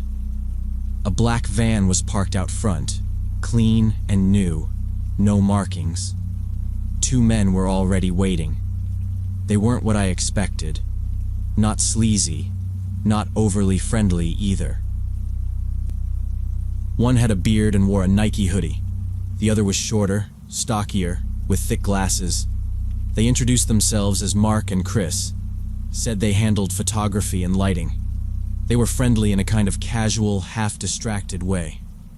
Chris asked if I needed to charge my phone and pointed to a power strip near a folding table with bottled water, granola bars, and a big silver coffee urn. It looked professional enough. I'd been in worse setups. One guy in a garage trying to do edgy swimsuit shots. At least this place had real equipment and didn't smell like weed. Mark asked me a few questions about my past work, how comfortable I was in athletic gear, if I'd ever modeled with motion blur or fitness poses. I told him I'd done a few catalog shoots for local stores. He nodded and took notes on his phone. Chris poured a paper cup of coffee and offered it to me. I wasn't a big coffee drinker, but I was tired, and the room was colder than I expected. I said thanks and sipped it while sitting on a folding chair near the back. The coffee had a strange aftertaste, like metal, but I didn't think much of it. Maybe old pipes or cheap beans. I drank half before setting it on the floor. We waited for the creative director, who they said was running late. Chris busied himself adjusting some cables while Mark opened a laptop and typed quietly. The studio lights weren't on yet. Only the natural light came through high windows, diffused and dusty. I stood to stretch, but something felt off. My legs were heavier than usual. I tried to blink the fog out of my vision, but the edges of the room started to warp. My ears rang, then dulled, like I was underwater. My body didn't move the way it was supposed to. I looked at Mark, and his face was too far away even though he hadn't moved. I tried to say something, but the words got stuck. Chris turned and saw me stumbling. He moved fast. I remember his hands on my shoulders, steadying me. "Whoa, you okay?" I think he said, but his voice was already behind a wall. I tried to back away, but my knees collapsed. The floor came up slow, then fast, then nothing. When I woke up, the first thing I noticed was the smell: rubber, dust, and exhaust. My hands were behind my back, wrists bound tightly with something that dug into my skin when I moved. My head throbbed like someone had cracked it open and stuffed it with cotton. The surface beneath me was hard and vibrating, a metal floor maybe, and the space I was in was moving. It took a few seconds before my eyes adjusted. Thin light came through the back window of a van. I saw it through slits between black plastic that covered most of the inside. I was lying sideways, legs bent awkwardly, knees jammed against a box of some kind. There were no seats back here, just crates, duffel bags, and equipment cases. No one spoke. The engine hummed and tires rolled steady on the road. I tried to shout, but my mouth was dry and my voice barely worked. I could only manage a weak grunt. My shoulders screamed every time I shifted. The van slowed, turned left, then sped up again. I felt the incline as it moved onto a freeway. I couldn't see who was driving. There was a black mesh curtain behind the front seats, blocking the view. My stomach clenched hard. I stayed still, listening to every bump in the road, waiting for anything to change. The drive lasted hours. We went through long stretches of nothing, no signs, no traffic, just winding mountain roads and pine trees leaning in close. I stayed quiet.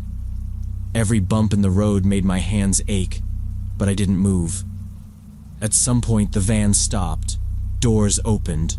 I was dragged out roughly, then carried. I remember cold air on my face and gravel underfoot. They brought me into a small house, one level, wooden, blinds shut tight. No neighbors in sight. Inside, it smelled like old wood and Lysol. The man who had helped me earlier, tall, clean clothes, no beard, removed his mask and said, "I'm Kevin." He looked like a regular guy, maybe 35. Pressed jeans, gray t-shirt, no visible tattoos. He smiled like this wasn't insane. He sat across from me, hands folded, and started talking like we were old friends. He said he'd been watching me for a while. He knew where I worked, where I lived, even what daycare my son used to go to before I switched babysitters.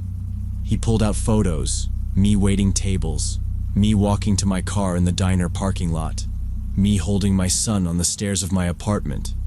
He had followed me for months. Then he told me we had met. I didn't remember.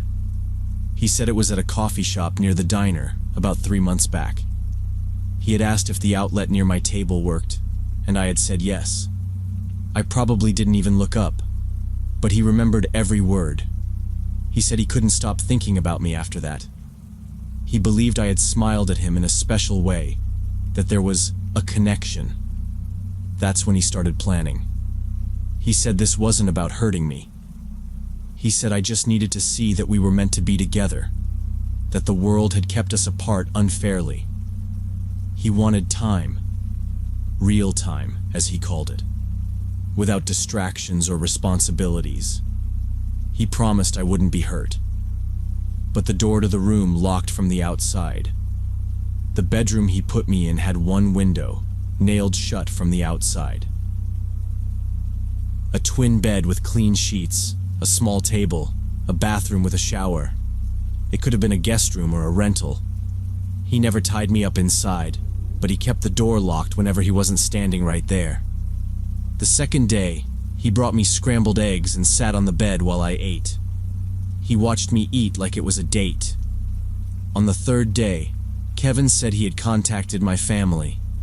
He told them I'd been taken by people working for a cartel, that they needed to pay $250,000, or I'd be moved out of state. I could tell he was trying to sound like someone else. He used a fake accent on the call, said things like, "our associates," and "the shipment." But I knew it was him. I recognized his rhythm. He let me call my sister once. He held the phone up and told me to say I was alive, not to cry, and not to ask questions. I said, "I'm okay. Please don't do anything. Just listen to what they tell you." My sister started screaming my name before he ended the call. For the next few days, he brought me food, let me shower, even gave me clean clothes. But he also sat with me for hours, telling me about his life. He used to work for a software company. He lived in Silver Lake. He said his co-workers never understood him, that no one ever really saw him until me. He told me I was the only person who made him feel normal. That's when I realized this wasn't just about money. Kevin wanted me to want him. He needed it to feel mutual. So I changed how I talked. I started saying I remembered him from the coffee shop. I said I had noticed him before, thought he looked smart. I said I never said anything because I was shy. At first, he didn't believe me. He kept testing me, asking what color his shirt was that day, what table he was sitting at. I guessed wrong once. He got quiet and left the room. But the next day, I tried again. I said I used to hope he'd come back and talk to me again. I said I thought about him after that. He started bringing me better food. He gave me a paperback novel and said I should have something to read. On the seventh night, he unlocked the door and didn't close it all the way. I didn't run. I sat on the bed and waited. I think that's when he started to believe me completely. On the 8th morning, I told him we could be together if this ended. I said I needed to see my son, but if he let me go, I wouldn't tell anyone. I said I'd lie. I'd say I ran away because I was stressed. No police, no charges. Just a reset. He looked at me for a long time and asked if I meant it. I nodded. He agreed. He even smiled. He said we'd go back together, that he'd wait while I talked to police and explained everything. I said it made sense to go straight to the station. That way, they'd believe the story. No drama. He drove. I sat in the front seat. He let me roll the window down. The air felt different after so many days locked up. I gave him directions. He seemed calm, like he was proud of how reasonable he was being. We pulled up to the police station around 3 p.m. He parked on the street, and we walked in together. I had to fight the urge to run. I kept my voice flat, told the officer at the front desk my name, and that I needed to clear up a missing person report. The officer looked at Kevin, then at me. I said, "This is Kevin. He helped me."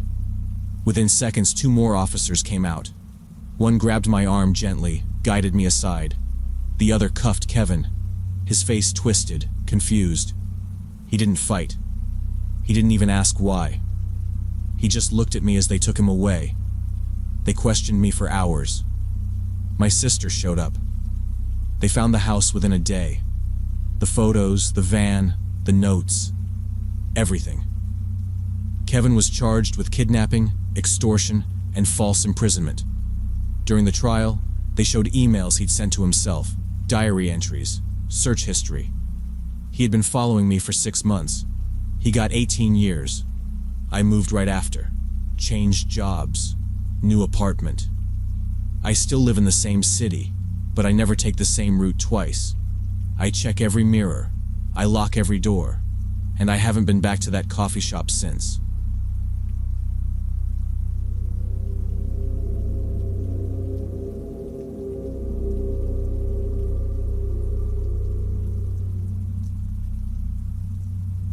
It happened last summer when I was living in a small border town about 30 miles from Mexico.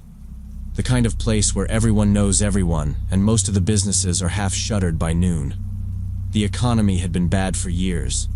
A few dusty factories still ran on skeleton crews, and people mostly got by through side gigs, odd jobs, or whatever they could carry across the border without getting caught. I was working night shifts at a gas station, saving what I could, and spending most days half asleep or drinking weak coffee at the diner with my friend Tony. Tony was the kind of guy who never sat still for long. He was always trying something, selling old electronics, washing cars, moving furniture. He wasn't dumb, just impatient. He lived with his grandmother in a tiny one-story place behind the grocery store.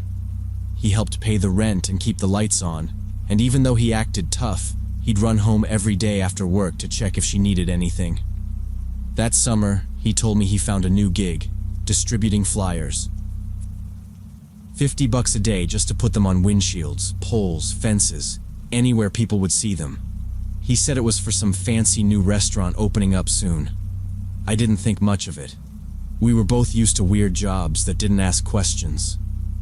Tony showed me the flyers one morning over breakfast. They looked sharp. Thick paper, glossy finish, clean design. It had a photo of a dimly lit restaurant with velvet curtains and a line of women in elegant black dresses holding menus. Big bold letters across the top. Exclusive dining experience, now hiring. The rest was all marketing fluff. It said they were looking for young, motivated women for specialized menu service, and mentioned competitive wages, travel benefits, and family compensation plans. No name, no address, just a phone number printed on the bottom with a weird area code I didn't recognize. I asked Tony if he met the guy who gave him the job, and he said yeah. A tall, skinny guy in his 40s, well-dressed, smelled like cologne. Drove a black BMW with tinted windows. He didn't say much, Tony told me.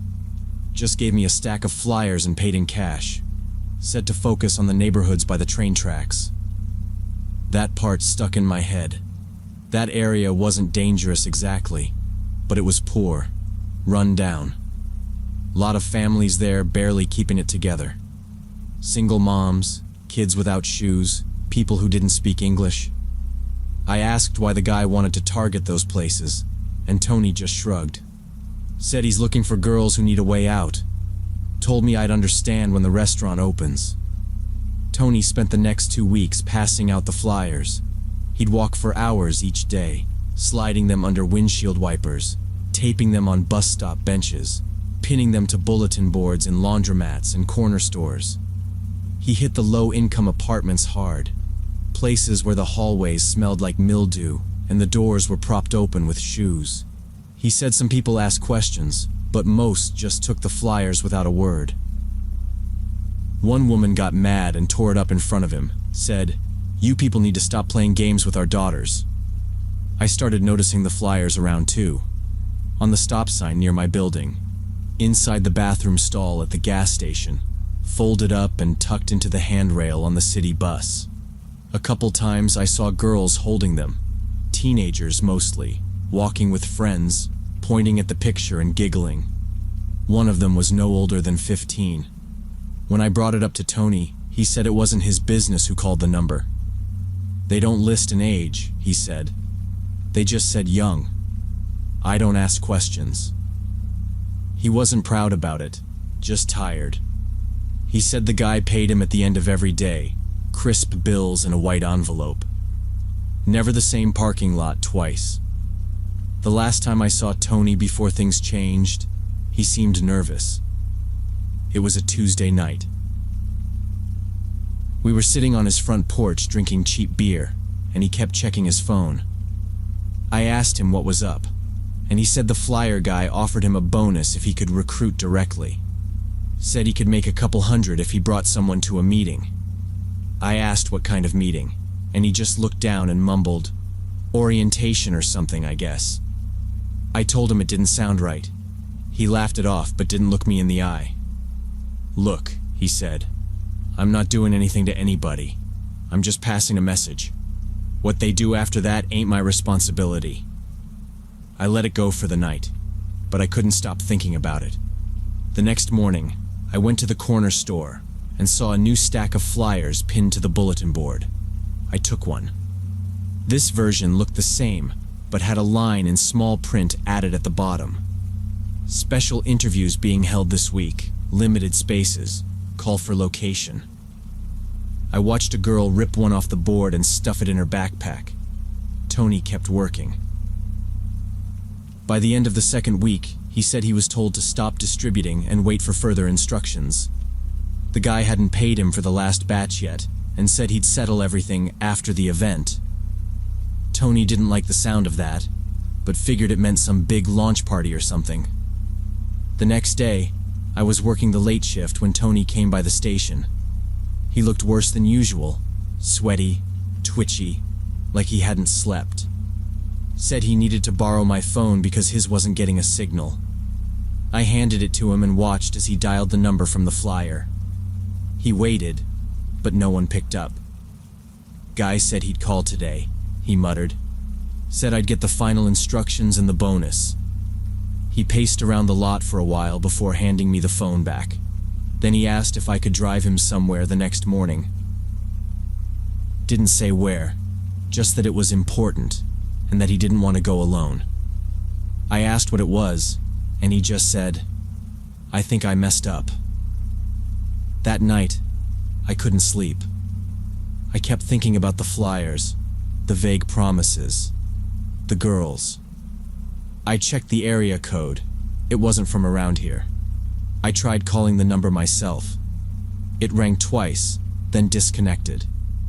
The first girl to go missing was Maria Santos. She was 19, worked part-time at a laundromat, and lived in a 2-bedroom apartment with her mom and 3 younger siblings. She told her mom one morning that she had a job interview at some restaurant place.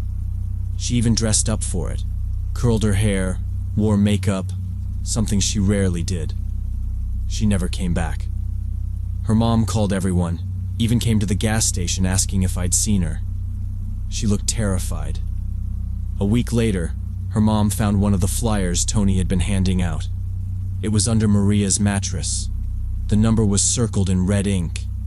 Then it was Angela V., who lived in the trailer park off Route 87. Then Rosalind Jimenez. Then 2 sisters from the edge of town. 5 girls, all from struggling families, all vanished within a month.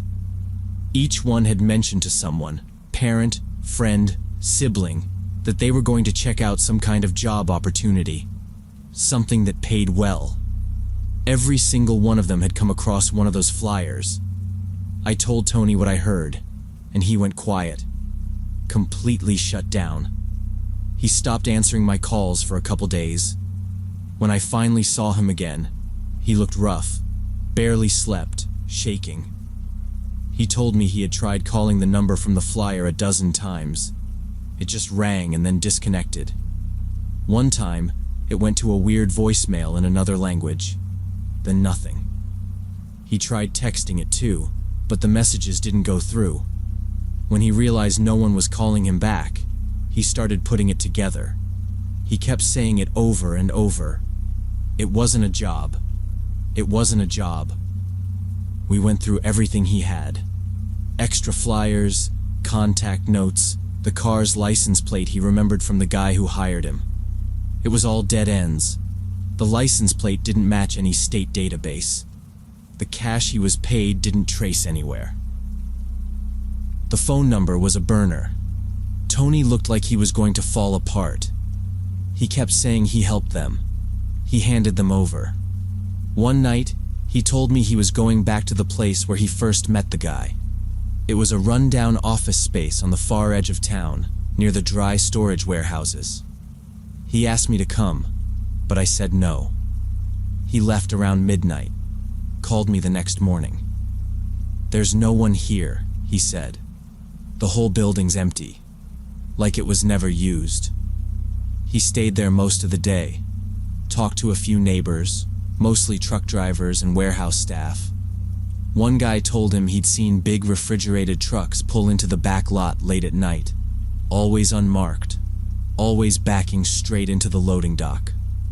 Another woman who worked nights nearby said she saw people moving crates wrapped in black plastic, but never saw anyone come in or out during the day. Tony broke into the place. Said he didn't care anymore. He needed to know. Inside was mostly cleared out. A few tables, some broken shelves, the smell of bleach strong enough to sting. He found empty boxes, shrink wrap, even shipping labels with addresses from all over. New York, LA, even a couple from Canada and somewhere in Europe. One label said, "Frozen sample, perishable," and had a string of numbers he couldn't make sense of. In a back closet behind a false wall, he found a laptop. It was dusty, like someone forgot it. It was password protected, but he managed to boot it in safe mode and get around some of the restrictions. He showed me the screen that night. There were folders labeled Inventory Logs, Client Queue, Shipment 7.3, and one just named Recipes. Most were encrypted, but a few files were in plain text. Messages back and forth between someone calling himself Chef and another guy labeled MGR South. They discussed timelines, packaging methods, and something called processing sequence. One message read, "The last 3 profiles were high quality. Ensure refrigeration within 2 hours of cleaning. Customs docs to be swapped en route. Client confirmed wire." Tony's hands shook the whole time he read. The worst part was a folder of images. He only opened one. I saw it over his shoulder. It was a steel table, blood running to a drain, and a plastic tag tied to a bare ankle. The tag read, "Santos M." We both knew what it meant. Tony copied what he could onto a USB and destroyed the laptop. Then he called the FBI. They came, eventually. Sent a pair of agents who took his statement, the USB, the flyers.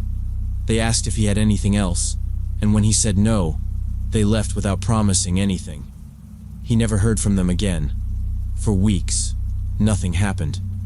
Then suddenly, black SUVs showed up in town, unmarked.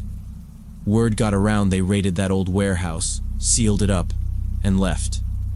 Later, we heard the FBI confirmed DNA traces from at least a dozen different women inside. Some blood, some hair. They found plastic restraints, surgical tools, and industrial coolers with trace organic material. But the operation itself was gone. Packed up and moved days before they arrived. The trucks, the staff, everything. Gone. Tony got a call from an agent saying he might be in danger. Said they intercepted a message that mentioned his name. Someone from the network was looking for the courier. Within a week, they put him in a witness protection program. New name, new city. He vanished. 3 men were arrested months later. Middlemen, drivers, handlers.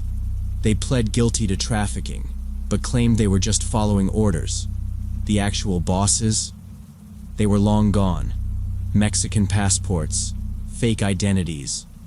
One of them had once worked as a consultant for a luxury food import company.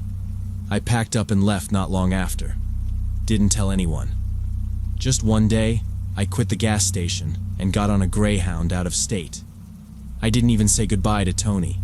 I figured he wouldn't be able to answer anyway. Now I live far from the border. I work in a hardware store and keep to myself. Some nights I still see those flyers in my dreams, fluttering on empty windshields under the sun. Tony reached out once, through an encrypted email I didn't recognize. The message was short, just said, "Still breathing, still dreaming of them, never forgive me."